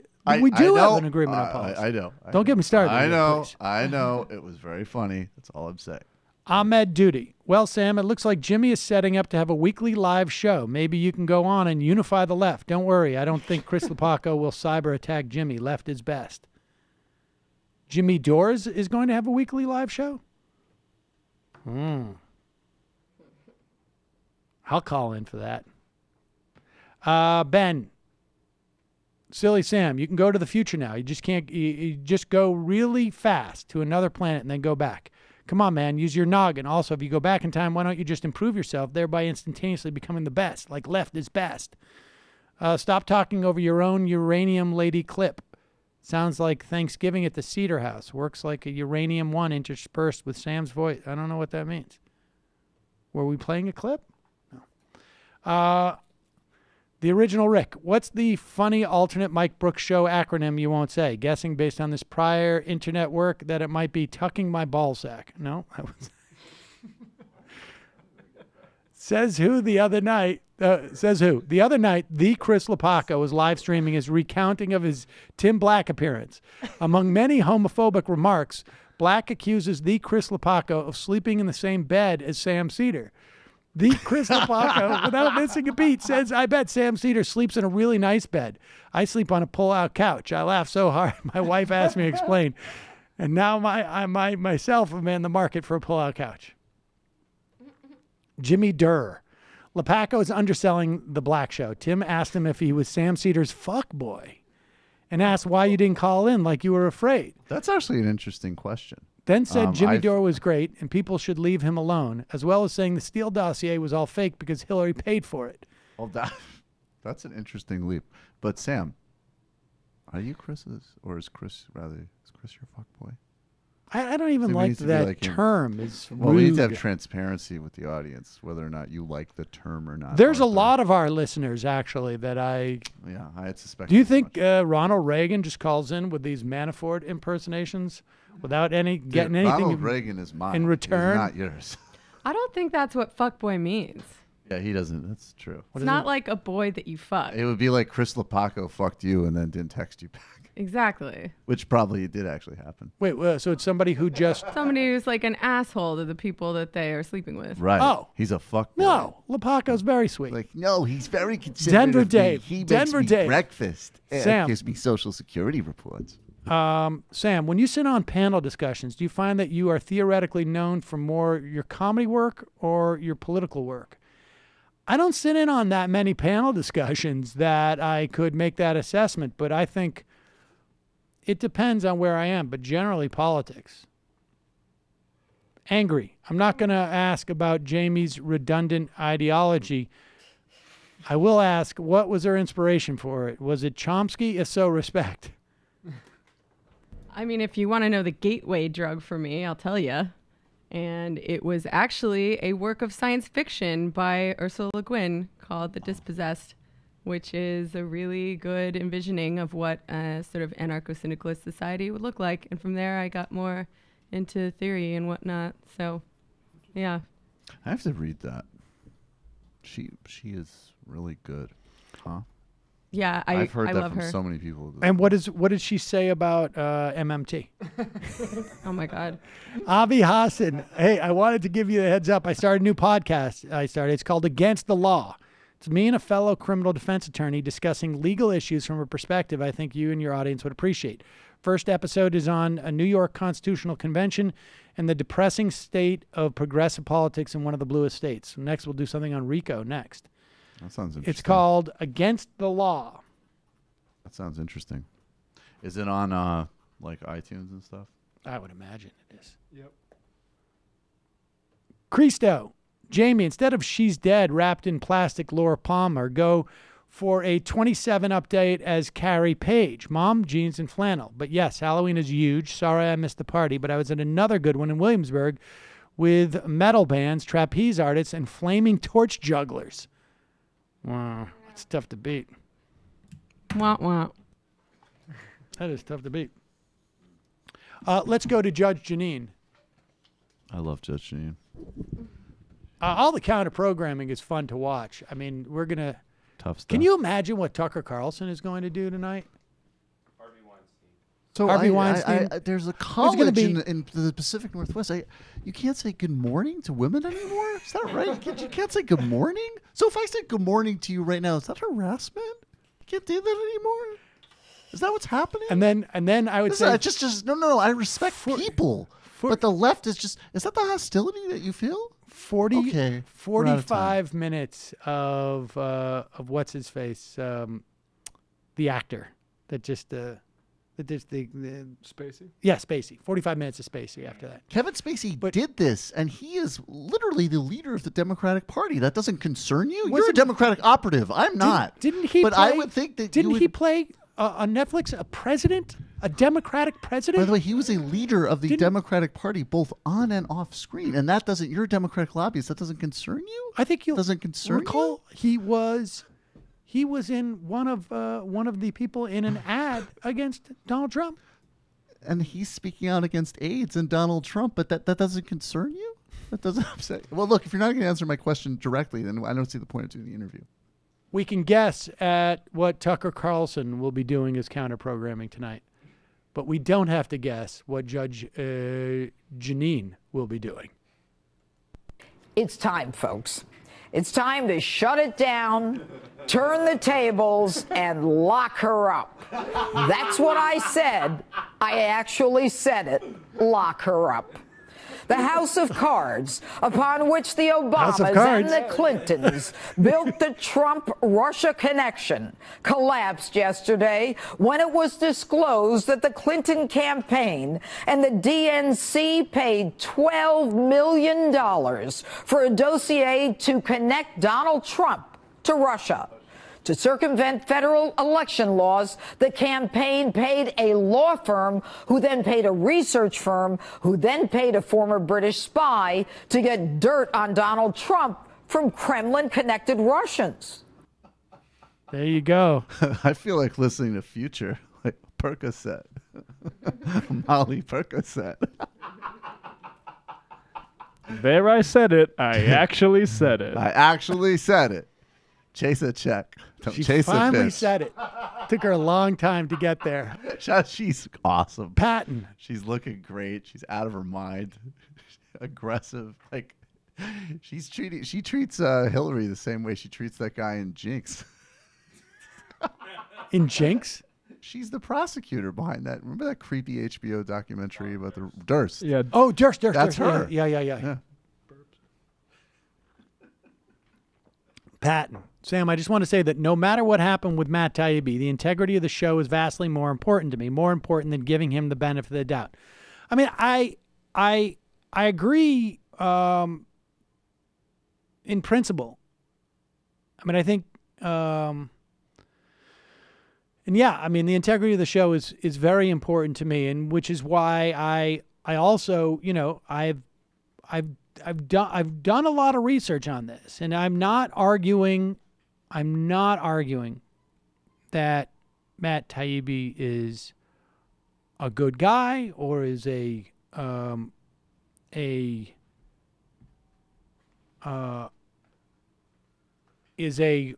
good role model or is has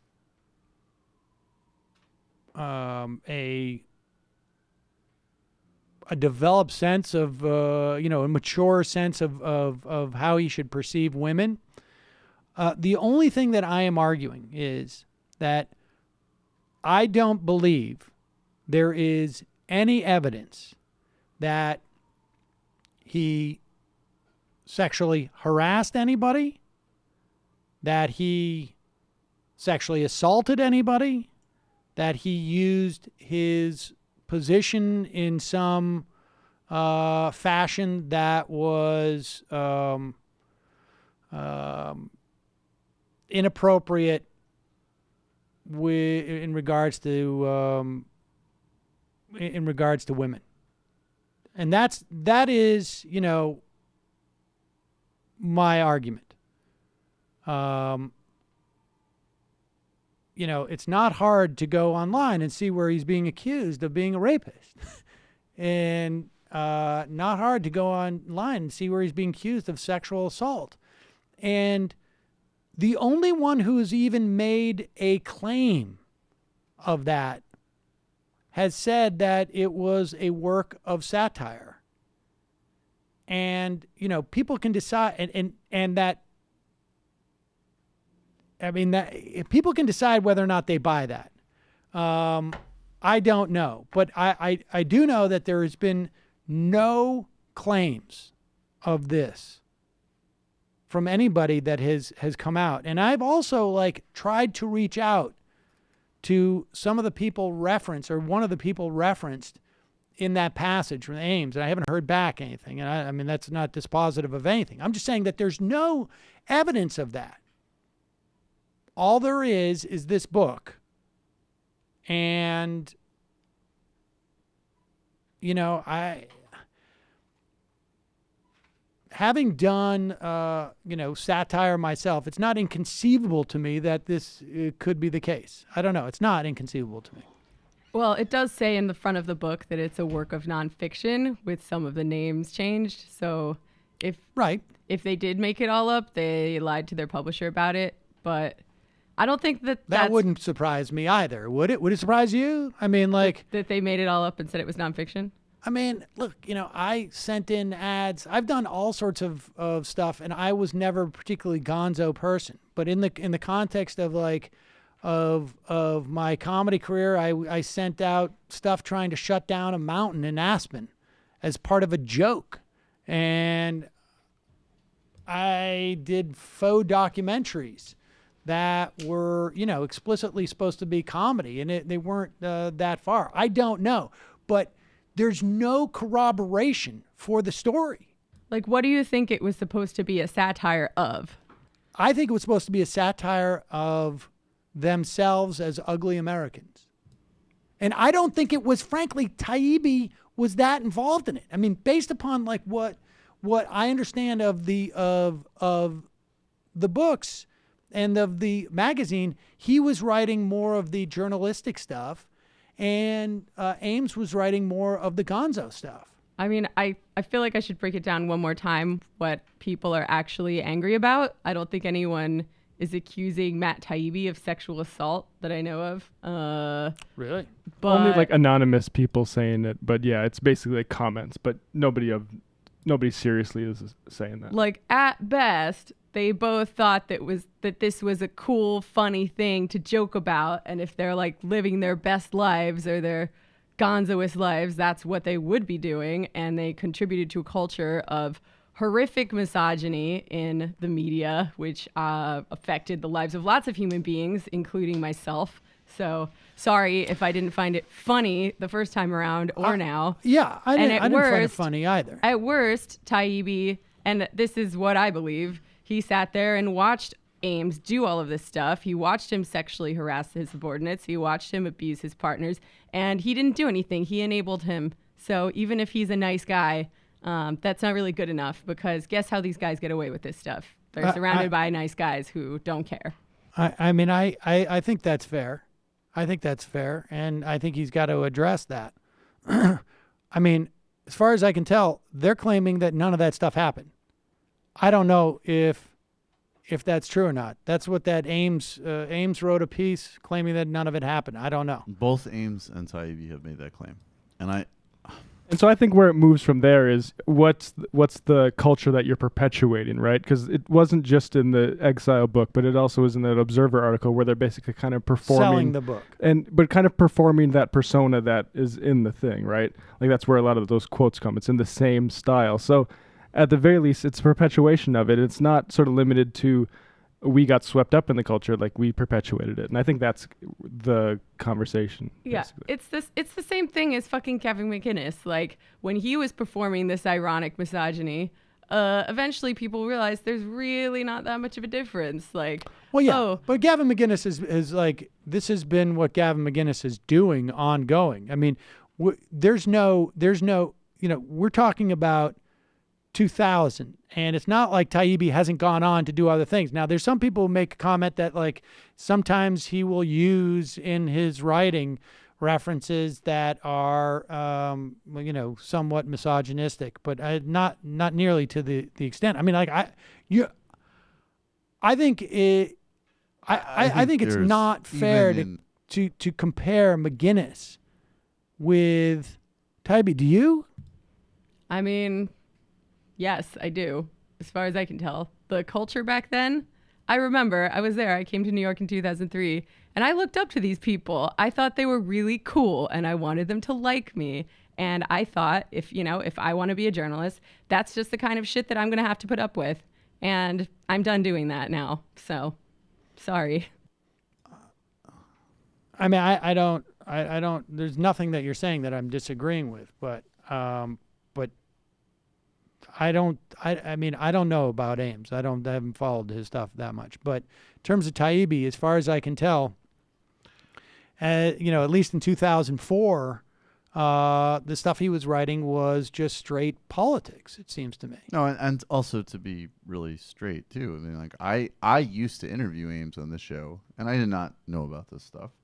And his writing was also very politically focused and very valuable. And I think that, I mean, as far as looking into what they did now from researching their time at the Exile, like one paradox and a contrast with someone like McGinnis is they did actually sometimes expose specifically abuse of women in that Russian context. Now, I think they were doing it because they generally wanted to humiliate their targets and were using anything that was handy, right? So that's not exculpatory, but it is there's no countervailing evidence of someone like Gavin McGinnis that makes him a complex case at all in any way. But I just also think it's important as we go through this to just realize that like there's a continuum of behavior that all should be called out and corrected. And then there still is, to me, there has to be even, I mean, quite literally legally, but also like in terms of how we think about like you wrote something that was obnoxious and stupid, or you participated in a toxic culture. And then we're having other cases come out where it's like these are systemic crimes that have been specifically covered up by companies, and it's not all the same thing. It can be all part of a larger conversation about misogyny and abuse. Yeah, I don't think anyone's saying it's exactly the same. Well, I was comparing the satire defense. I have seen people say that they're exactly the same thing and that the response should be exactly the same. And it's like this exact same thing would be if there was, documented like, this has happened at Rolling Stone and it's happening now and these are the cases and that's it, right? This is more like there's specific areas of dispute and they've denied things, right? And we can believe them or not believe them. And then they've also written stuff that was like gross in the same way that Howard Stern said stuff that was gross, in the same way that any number of people have said things that our standards are evolving on. And that's a really good thing. But that's a different thing. It's a different conversation. Yeah, well, they need to be willing to have it outside of a statement that was clearly written by a PR person. Well, I mean, they need to be able to say more. I mean, I don't know. I think if either of them came on this show again, like that would be something that would need to be talked about in a thorough way. I don't know. I don't know if a PR person wrote that statement, but there's more to talk about, obviously. Yep. All right. Calling from an 817 area code. Who's this? Where are you calling from? Oh, sorry. I'm like in the middle of a sandwich bite. Yeah, it was. What kind of sandwich would this be? Dallas. PB&J. Nice. Very. The classics. Yeah, of course. So, I'm Daniel from Dallas calling about the Mueller investigation. Sorry, still chewing. I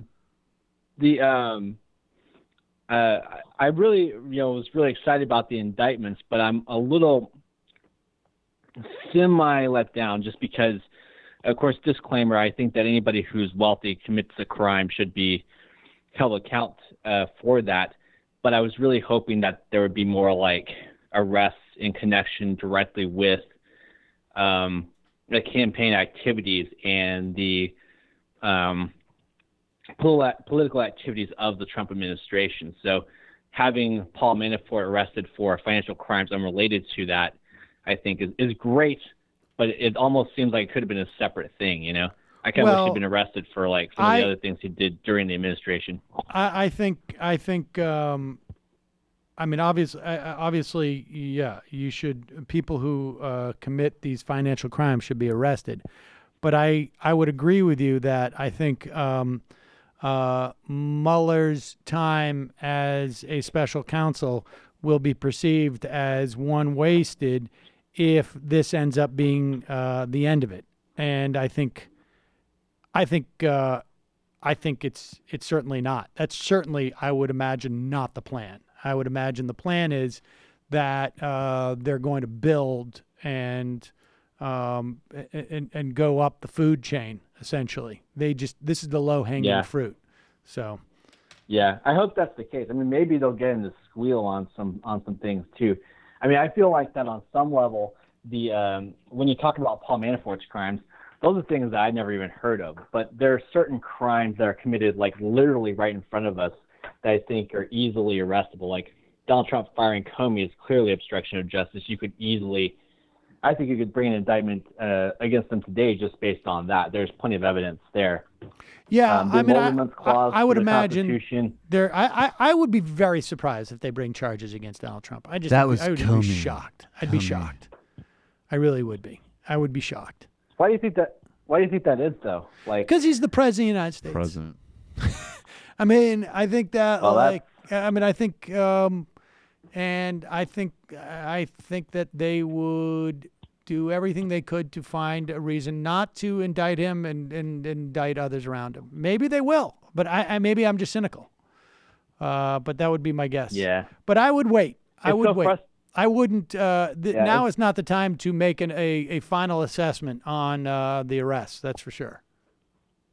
Yeah. I mean, I kind of hope too, because like I'm thinking Paul Manafort. Okay, he's in bed with Russian oligarchs, but like so is Donald Trump. Like we know he has connections to mobsters in Russia. We know he's committed fraud and money laundering too. Like Paul Manafort, there's probably less evidence against Paul Manafort for those crimes there is against Trump. I mean, it's like I just want these guys to be like. Actually, to be honest with you, I don't think I think Manafort has Manafort's super dirty. Extra amount of. You got to remember, they were investigating Manafort a couple of years ago, even before he was involved in the campaign. I mean, years before that. I will also say this. Look, and I have really nothing other than what is publicly available information to base this on. But my guess is there's going to be stuff that and by they I mean the FBI or intelligence services do not want to reveal. And a lot of, in these occasions, that means that they're sort of like nibbling around the edges, and they will, serve justice, as it were, from their perspective, in other ways. In other words, like, listen, it just seems to me a huge coincidence that the New York FBI office was promoting that Clinton cash stuff, was, leaking stuff to Rudy Giuliani, and was also running Felix Seder, who was, a Russian mafia guy who undoubtedly had relationships with people who either had relationships or were themselves involved with Russian intelligence agencies, and he was working for Donald Trump. He was literally working. It was walking around with a card that said "Special Advisor to Donald Trump," and I have a feeling there's stuff in there that is sort of like reminiscent of Whitey Bulger in Boston that we're not ever going to find out about, and that there's going to be an attempt to sort of nibble around the edges of stuff like that. But who knows? Appreciate the call. Yeah, good point. Definitely. Thanks. I'll go ahead and start getting back to my peanut butter and jelly sandwich now. Okay, nibble around those edges. Okay, great. Oh, I like the way you did that. I like the way you did that. I was a little more iffy on it. Calling from a 718 area code. Who's this? Where are you calling from? Hey, Sam. You had an interesting caller, I think, last week. She was talking about conservatives, how they're all seem to be on the same page, with the same talking points and everything. Greg? And don't try to acknowledge. Don't Greg? try to get by without saying Greg? it's you, Greg. Greg? It's Greg. Greg from New York. Greg. Yeah. Go ahead, I was just Greg. trying to Proceed avoid with Peter Thiel. caution. Okay, good. All right, but Munch, thank you. No, I was just trying to avoid the Peter Thiel thing. I understand. Okay. Yeah. Basically, I think conservatives, it's just the mindset's very different because they have this they need their facts to just feel true and be these big truths, and they just all agree on them. And the thing I always say to conservatives is fact checkers are always accused of being liberal biased. I'm like, okay, so are there any fact checkers that are conservative biased? Like, which fact checkers would you name? And they can't name any, which is kind of leads to my point, which is if you're conservative, your thought process is, look, these truths are immutable. This is freedom, liberty, whatever it is, right? And then if something comes along with data and goes, oh, look, but the data shows, Democrats, deficits are less under Democrats, they go, screw off, you little tree hugger. You're confusing me. And I think that's really a mentality, though. And that's what unites conservatives much more easily. But liberals, it's data. You need a lot of data, and so it's nuance, and no one really agrees on the same thing. So I think that's really powerful, though. And that's why Fox News gets everybody agreeing. You see my point? Yes. Shut up, Buttmuch. I think you're right. Yeah. But, it wouldn't be a Greg call without a libertarian perspective. Oh, shit. I would hang up while you're ahead. Quitting while you're ahead. Quit while That you're was ahead. great.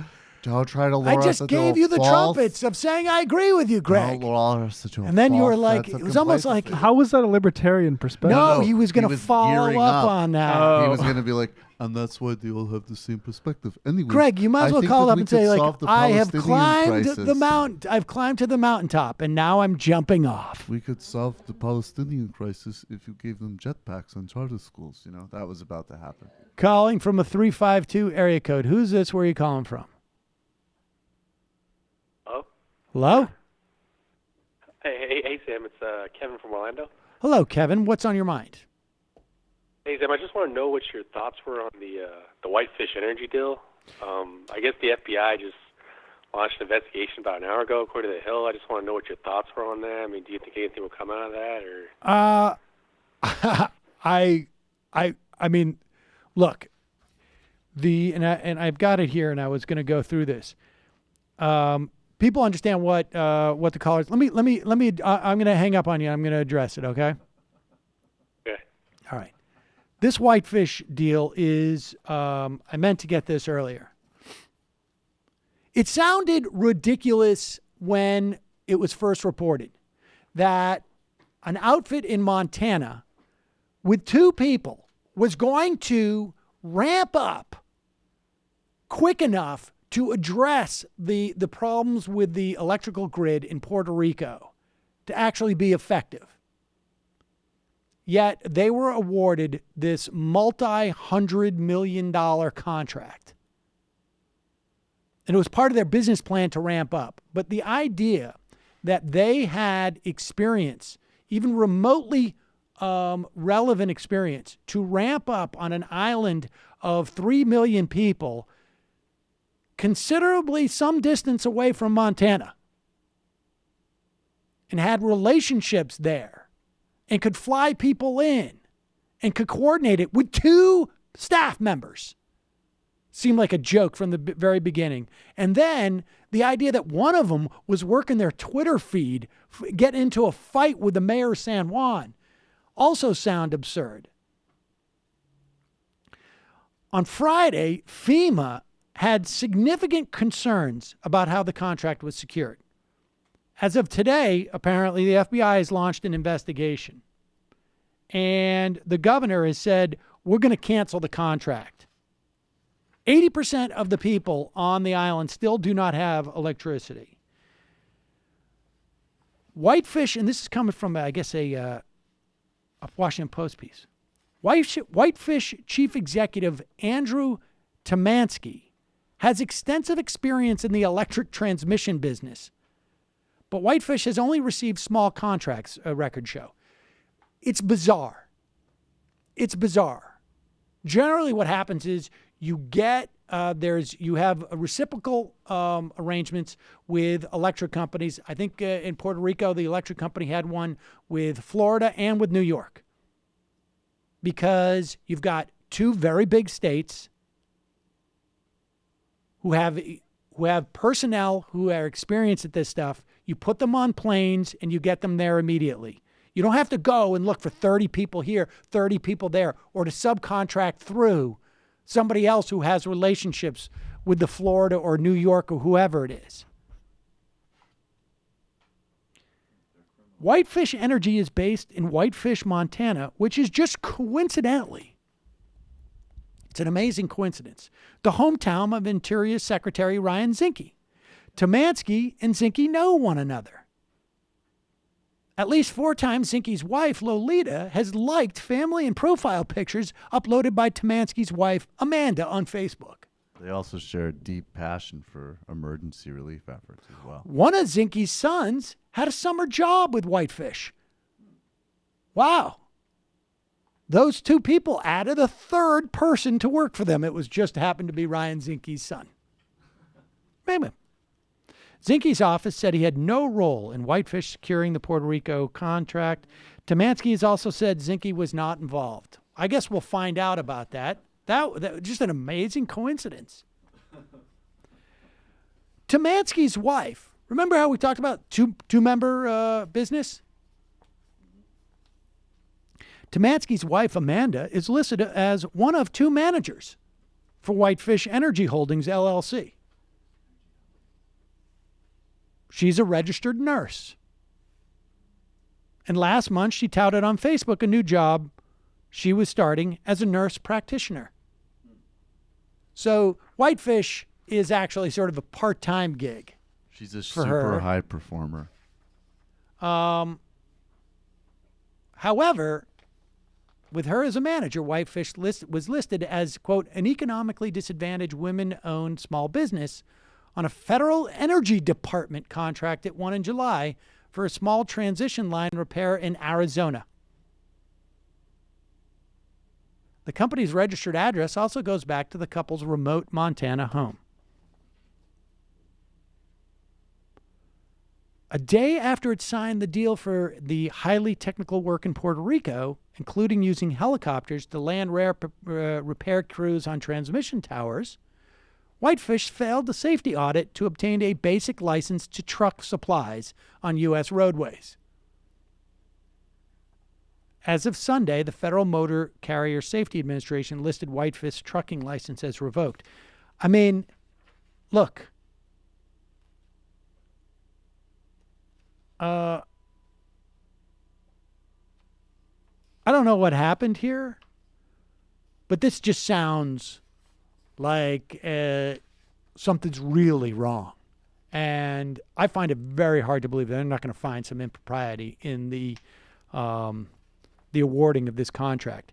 Meanwhile, supposedly what's going to happen is that they're going to cancel the contract, let them continue working on the 2 things they're working on, and go to their reciprocal relationships with Florida and with New York energy companies, and they're going to have double to triple the amount of crew there within a week.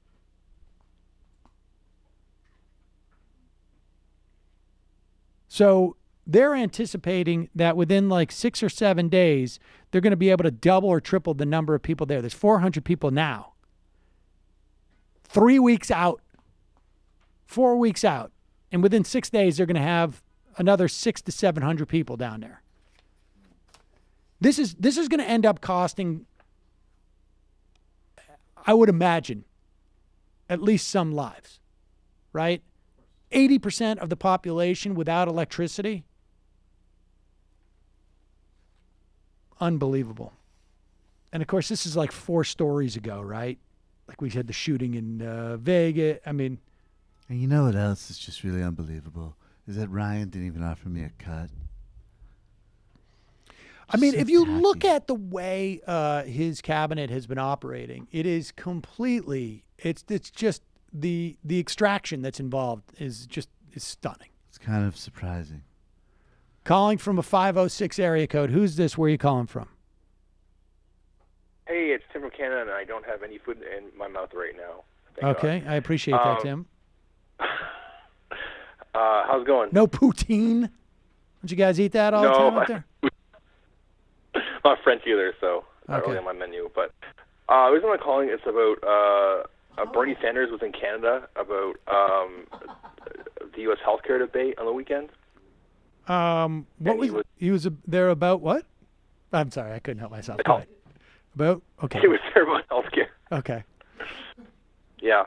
And he was talking about the virtues of our system and everything, and some people in Canada wrote some editorials about how he's kind of overplaying it maybe a little bit because we have a lot of issues with our own health system. Okay. And it just so happens on the weekend I was on a panel on the internet on this it's a YouTube channel called her name was Dr. Christy Winters, and it's a small YouTube channel that does a lot of political things, mostly feminist stuff like that, but she was doing it about healthcare because she has fans from all around the world. So she had a Polish person, a French person, me, a Canadian, some Americans, and a few other countries. Just talk about how healthcare works in each of those countries. So we are asking about how the U.S. can make its healthcare system better, and my thought was, the states should, be the ones to lead the way, and eventually there might be a national one after New York and California set up theirs, and it'll make a domino effect from that point forward. But I think Bernie is kind of using Canada as a political tool to try to advance the conversation a little bit. I just don't want people to think that our healthcare system is perfect. It's not. There's a lot of issues, and that's basically what I wanted to get your opinion on. Was that whole situation? Well, I mean, I would imagine every program that exists has issues. What are the major issues in Canada? The wait times mostly. For example, my mother had 2 knee replacements in the last 3 years for both her knees, and she's only like 56 years old because her family has bad knees for some reason. But she had to wait. The first time for the first knee was 2 years, and then the second one there is like a 6 months a period that you have to heal, and they don't like to do both at the same time. So you have to heal for 6 months, and then she had the next one about 6 months after she fully healed, and she's fine now. Like she can walk without any pain. It's almost like she has brand new knees. It's like 2 titanium ball bearing joints now in there, and it's supposed to last like 20 years or so. So it's not like you have to maybe for the rest of your life, depending on how long she lives. But it's just that the wait times are it's been escalating since like the year 2000. It's been going up. The wait times. Yeah, I guess because the population is growing in Canada. So you need more money. Yeah, and I think we have to get like more money into the healthcare, and we're trying to work it out. But there's always the way it's set up in Canada is the provinces are in control of the healthcare. How much did it cost your mom? Nothing, 0. All right. So in the United States, you're looking at for 2 knees anywhere from like $90,000 to maybe $150,000. And I honestly don't know what the wait time would be. I would imagine it's not 2 years. I've never heard. I've never heard of something like that.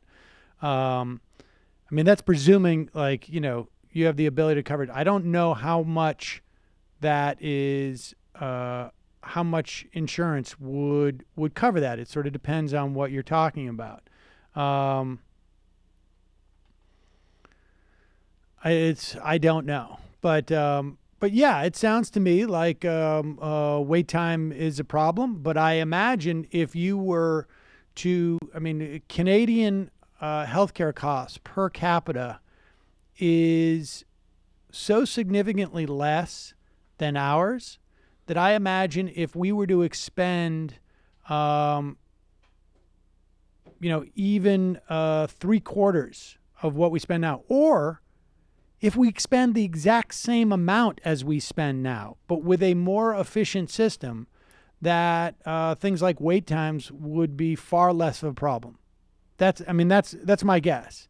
And from a political standpoint, I don't know how many bankruptcies you have in Canada as a function of health costs, but it's a major problem here. And so, fixing something like wait times, that seems much easier to me than people who are avoiding getting a knee replacement because they can't afford it. I just think like politicians are not, maybe they're wonks when they govern, but like it's not Bernie's job right now to be like, but of course there are problems and there's the wait time issue and let me argue against myself. Like that's not. How much pain was she in for those 2 years?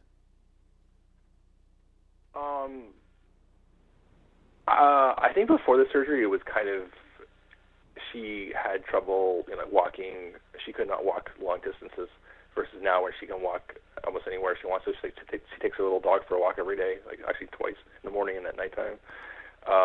In other words, how urgent of a situation was it? Yeah.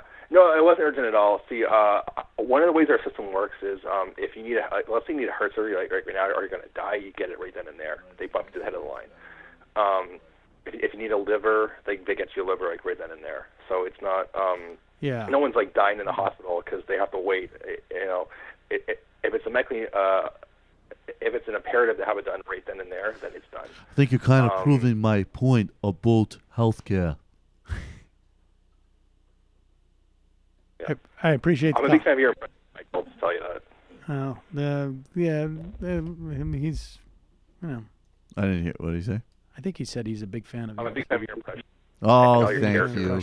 That's the way a Canadian laughs. That was, they say, in a sad no, way. I listen. I think obviously, no no health insurance program is perfect, and but I would much rather be in a situation where people who need urgent care can get it, and it doesn't bankrupt them, and then perhaps have those waiting times that are built into it. But I think it's the challenge would be to make it even better. Yeah, you know what's even better? Khmer Rouge healthcare. I have to sit here and listen to some fucking Canadian with basketball knees and the Who's the Caboose director talk to me about perfect healthcare systems. How about you have glasses? You're gonna get wiped the fuck out, Samantha. How about that? Calling from a 646. Canadians, bitch, they can go to the labor camp too. Calling from a 646 area code. Who's this? Where are you calling from? Yes, Sam Seder. Yes. This is Detective McShane. Yes. I have a few questions for you. All right. Do you know a character by the name of Jimmy Dore? Yes. He looks like a ventriloquist dummy. I'm familiar with him, yes. We got you on audio bragging about some zapping ability. You're able to zap people now? Zap? Zapping. You were bragging about it on your show a few weeks ago. Zapping. Right. Jimmy Dore was found zapped unconscious by the Gowanus Canal this morning. What is going on? What?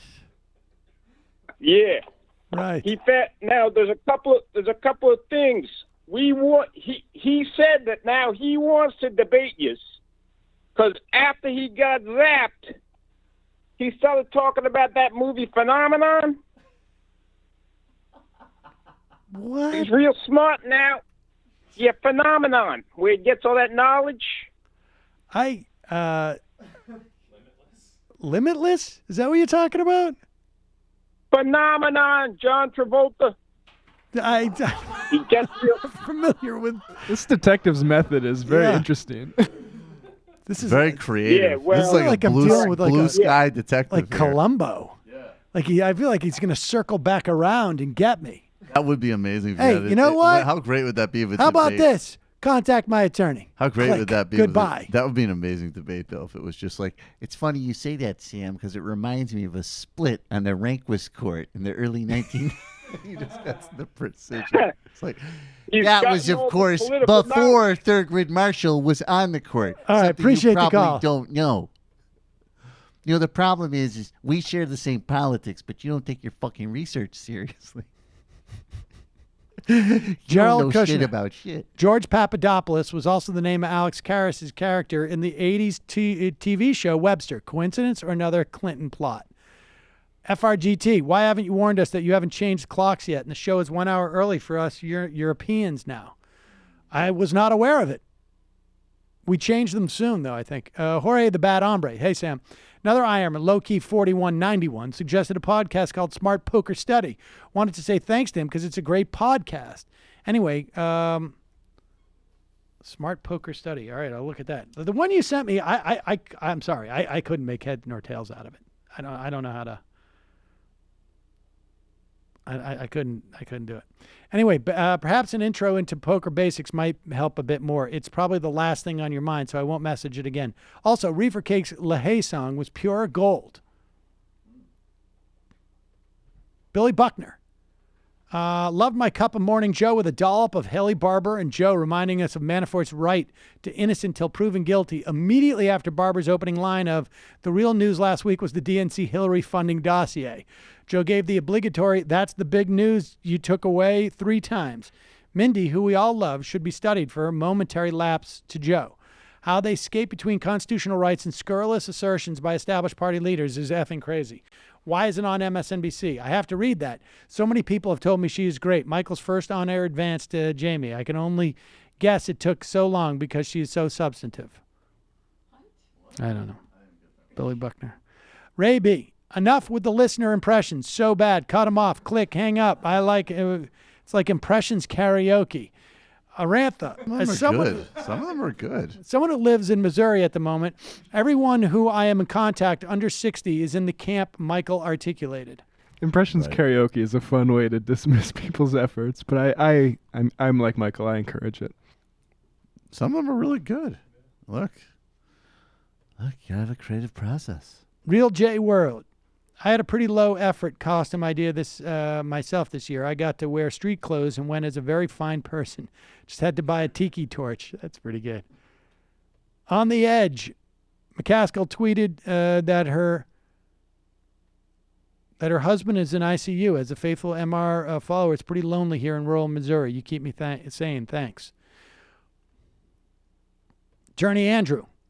Sam, I know you basically covered this in your discussion with Digby, but I want to review Libs praising Jeff Flake over his speech last week. I'm big on self-sacrifice. I listened to Pod Save America last Thursday, where they never had Trump Republican to discuss. Where they had on a never Trump Republican to discuss Flake. The show's position seems to be that we cannot expect Jeff Flake to not support Republican policies, but we should be happy when he calls out Trump. This argument is facially silly, but it's worth noting that this discussion took place within the larger discussion of Republicans are generally good, but just have a different view on politics. This rally to restore sanity is twice a week's redux. Every day, almost every post game of my show, I do a Pod Save America impression. 2 implications to this. First, we are all going to die. Second, because I must get a dig in, this directly demonstrates Jimmy Dore is a terrible prognosticator. Trump isn't ruining the Republican Party precisely because libs are who we thought they were. Trump and the reaction to Trump reify the worst aspects of Republican politics. Indeed. We should just be super stoked that Jeff Flake said that Donald Trump shouldn't burn a cross in the White House lawn, and we're gonna have super big disagreements about broadband subsidies and stuff, super core issues that we just have a different view of government on. But we should thank Jeff Flake for saying that kids shouldn't be called retards by the president. It's pretty brave of him to do that, and then resign from the Senate. So now we have a Republican lobbyist on who to talk with us about it. Moochie says what? I'm in Missouri and McCaskill pisses me off all the time. I understand the strategy, but when she sent out an email bragging about being friends with Flake and McCain and how she wanted to work with them on border security, I wondered how I'm supposed to think of her as oppositional to Trump. Wilhelm Harry Potter and the agreed upon arbitration court. Custer killer. Are these messages going through yet? Hello? Why is everybody on any side says we need to come together and have peace? And they always mean the same thing, and you need to drop all your beliefs and follow everything they say or do. Oh my God! I just saw in the YouTube chat. Do you remember where the Zap thing came from? I don't even remember the impression, but it was or how it came up. It was you praying to Hashem for the power to strike your enemies, and you were like, "Please give me the power, Hashem, to strike Jimmy Dore." I don't remember. So that you know what? That's why listener impressions are impressive. They know a lot more about the show than we do. Total recall. Yeah. Hello, Lennon. DX. Well, hello, Leninists, and happy 3rd anniversary to the last update of your iOS. Saw Cheryl Hines on Seth Meyers' show last night promoting her new movie, Bad Moms 2, and Larry David hosting SNL this Saturday, which reminds me I haven't heard from her husband, Bobby Kennedy Jr., since he left Riverkeepers last spring. He did show up for the premiere of the new Rob Reiner movie. When will he return next to the air? Peaches. I don't know. That's a good question. I meant to all your app versions. Toodles. Shefla. Sam, you're not a failed comedian. Don't be afraid to try again, Sam. Believe in yourself. Kimmy Dore. New Human. Free market wizardry is a well and good until all the alchemists tank gold values. Home movies. The Masturbating Bear Show. Oh, okay. Rocco's Basilic. You and Jimmy Dore have more in common than you're willing to admit. For instance, you're both numerous bags of protein that we will fuel Amazon servers after Zuckerberg is elected in 2020. In the future, we breed egregs to feed the world. Lady Cuctress. Mandelavos, shut up, Josh. Ugh, what a buzzkill. We know everything is still terrible, but give us one day of glee. What else do we have to look forward to but perp walks? I love Sarah Palin. How much money has Congress spent investigating Hillary since she's been in public life? Is there any old elected Republican who can have any sway with modern Republicans like George H.W. Bush? No. Can you always do Random Rush on Mondays? I like to be armed with right-wing talking points for the rest of the week. Should have done that. Bistolba. Do Monday, though. If you like Ursula Le Guin, you would read this trilogy, Wizard of Earthsea. Cuck Todd. I'm starting a new podcast with my wife. Guests recount their experiences. One more Nick. Speaking of libertarian Harry Potter fiction, I highly recommend the series of articles on the website The Toast called the Ayn Rand Rewrites. More specifically, the Harry Potter ones. An excerpt, I'm fond of Harry Potter and the Prisoner of Collectivism. The marketplace of ideas, Harry went on, Voldemort has the same right to disseminate his philosophy as you do. If his philosophy is sound, it will flourish. If his philosophy is unsound, you have nothing to fear. All right, one more phone call for the day. 541. You're calling from a 541 area code. Who's this? Where are you calling from? Oh, hi, Sam. It's Clarity in Eastern Oregon. Hello, Clarity. How are you? What's on your mind? Well, I always kind of beat the drum about health care, but I just wanted to share my experience trying to get a new primary care. I've had 3 different primary cares in the last 14 months. 2 have been one retired because of family issues. Another one was pushed out of a practice because they wanted to sell to the local Catholic hospital group. And then they handed me to an urgent care doctor, and then he went out of practice. So then I went across the street to the Catholic place and turned in my release information to the clinic there, and they said, well, we'll review them and see if, quote unquote, you're within the scope of our practice. 2 weeks later, the medical records person calls back and says, oh, well, sorry, you're not anybody we can take care of here. And I don't want to say it was because I'm trans, but several other people said that's probably it. And now that we have this religious exclusion thing rearing its ugly head, I'd probably be tested in the Supreme Court, soon here, whether they can discriminate. The other thing that's going on in Oregon is one of the state legislatures put a referendum up that's going to be voted on in January to repeal the Medicare tax support for getting, everybody covered here in Oregon. And the way the referendum is read, if you vote yes, it's no, and if you vote no, it's yes. Plus, it's in a pre-primary time, so even though we have vote by mail, only the strongest turnout is going to be from the anti-tax people. Right. So they may slip it in the back door to sabotage the Oregon health plan. We're kind of and Governor Brown, of course, has not went along with anything of Trump's, and we've been punished this summer. They didn't send out any federal firefighters to help us fight our fires, and you just go down the row here, because we didn't vote the way we weren't part of the sea of love.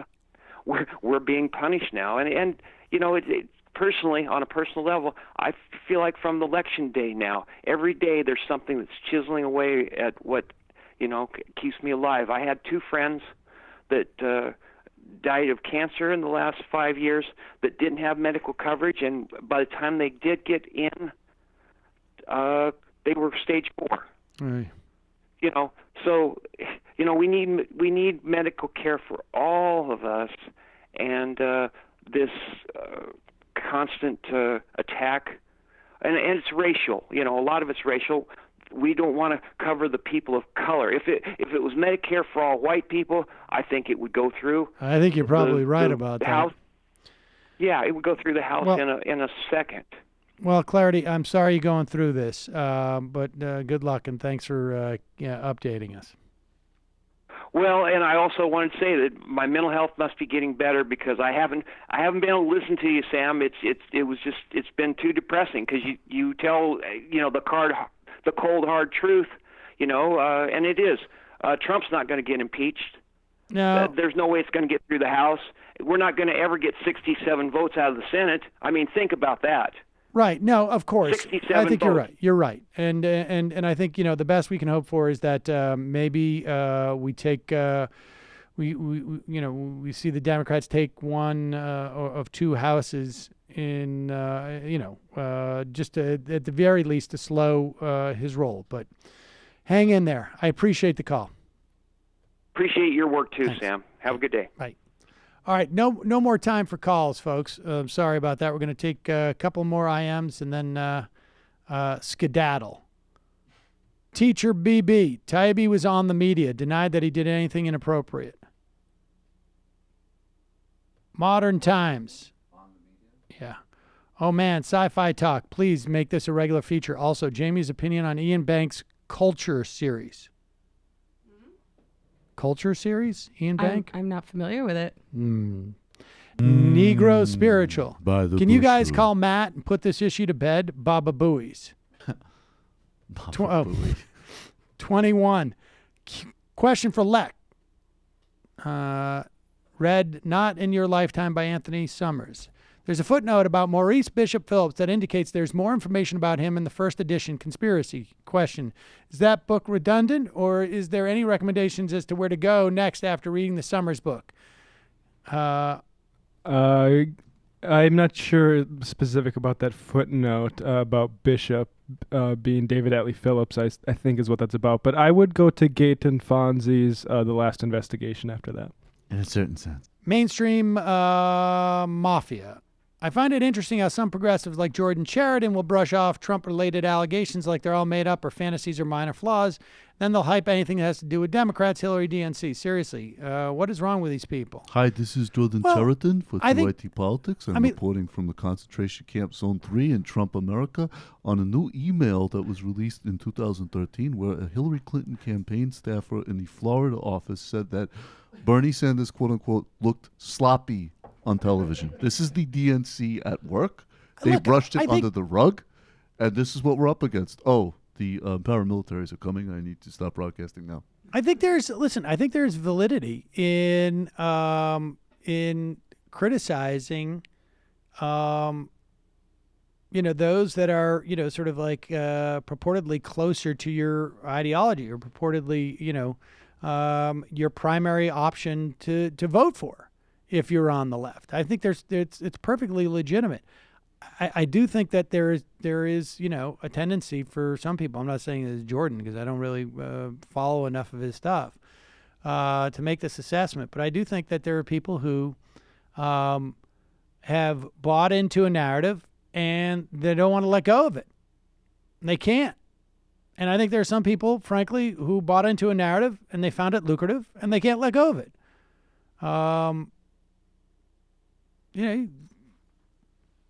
That's what I think that's about. Morella. I'm one of those starting to get aggravated about Jamie's continued to rehash this McTabby allegation. Please let it rest. I don't know what you mean by one of. Two, Jamie's not doing that.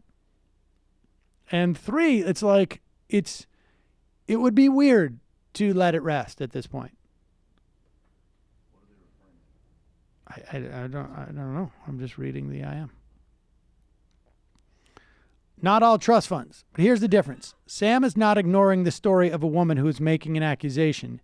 He's unsure about the reality of a male author making a claim about himself in a potentially satirical work. If it's offensive, that's one thing, but that's bad satire, not sexual assault.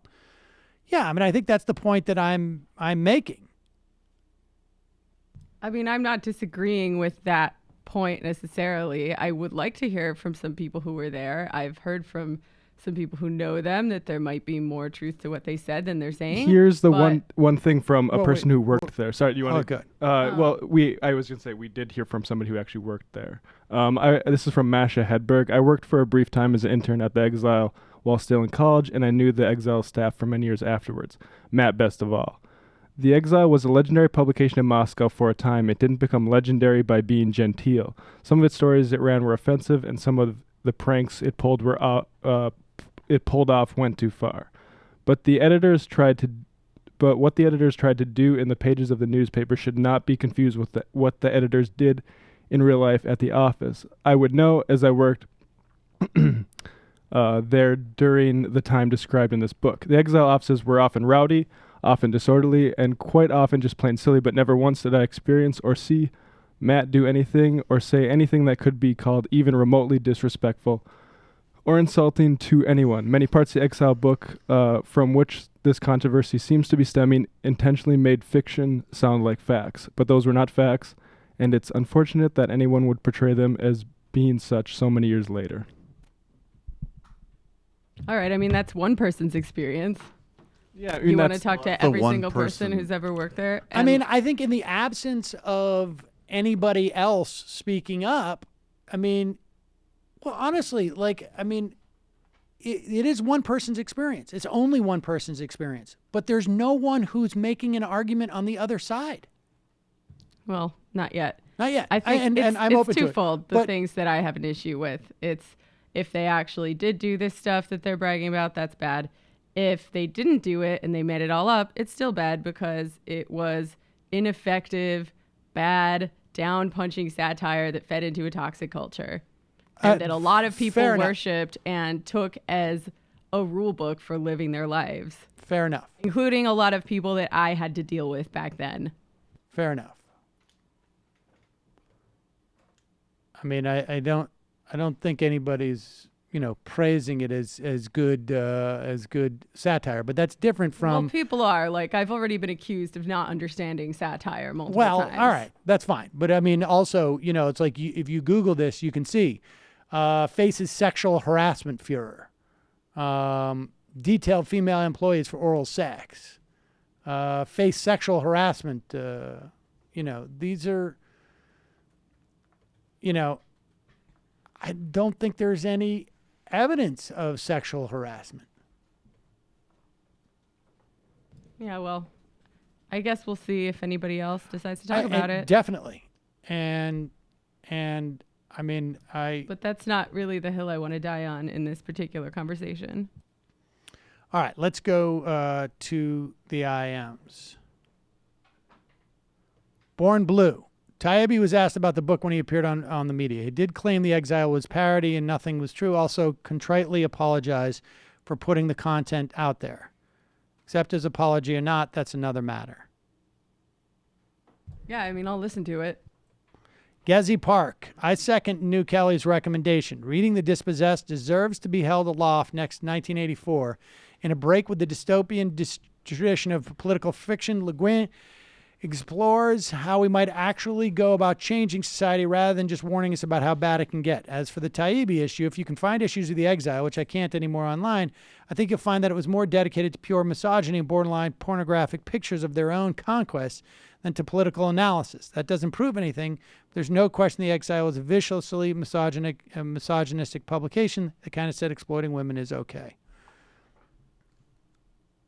Thanks, 1138. Jimmy, have you read Voyage from Yesteryear by James P. Hogan? I have not. A novel of anarcho-whatever society, though unfortunately based on massive limitless energy from fusion. Deus Ex Machina, right? Office bet. Donald Trump sells out Donald Jr., even for the most minor offense. Do you feel a bigger threat comes in the current GOP members in office or those on the outside? Do you feel the religious right has been replaced by pseudoscience alt-right? Yes. Contagious chameleon. Can Congress censure a president? Yes. Matt Youth. I imagine Trump is taking his mind off the Mueller investigation by thinking about how he can one-up Jared's birthday gift for Ivanka. John Thomas. I'm happy to be a paid member for several months now. Thank you for all the free months while I was economically not well-to-do. Well, thank you. Mother Cucka. The worst part of this Whitefish deal is the Puerto Rican energy company waived its ability to induce the company's general welfare provision the company has whereby where other utilities assist to rebuild without cost. They're going to nullify that contract. Dr. Scientist, you should ask the Canadian caller if he'd trade his health system for ours. A Square. Sam, like I said a year ago after the election, the cravenness and mendacity and graft were going to go be in full force and display. Beyond this disaster capitalism, here with PR situation. Saw Tomasky laughing in an interview on how he made the initial contact via LinkedIn. I bet these a-holes will claim some 5 to 10 million early termination fee. Sickening. It's goddamn math. Doctors in the U.S. often urge delays in hip and knee replacement, especially for younger patients, because replacement parts wear out. The average 50-year-old is going to live another 30 years. Urgency should be determining a factor in waiting periods. Calvin B.W. It's pronounced Leahy. Leon Gittins. Missed the whole show, start of the show. Why early start, Leon London? You guys change your clocks. Not safe. Also, 2 breaking stories. Trump just got blocked from banning trans people from the military, and Podesta stepped down from Podesta Group. Not a bad day. Not a bad day at all. Let me just be clear. The first one's good. The Podesta, it's not the same Podesta. They're brothers. Just carry water. Water. Oh, so now they're brothers. So they're Roger Larkin. I think that there's so many kids know about foxes and bats because of wildcats, but it's also a shame some kids know about woodpeckers and tube worms because E. Greg is a perv. And the final I am the day. I don't even get that. Core brand proposition. Question for Jamie. Do you trap, neuter, release? Yeah. I'm actually working on a project in my backyard right now to trap, neuter, and release all of the stray cats that I'm feeding. See you tomorrow. It might take all the strength I got to get to where I want, but I know somehow I'm gonna get there. I wasn't looking when I just got caught between the truth and the light bulb. But finding out won't make me feel any better. Yeah, I know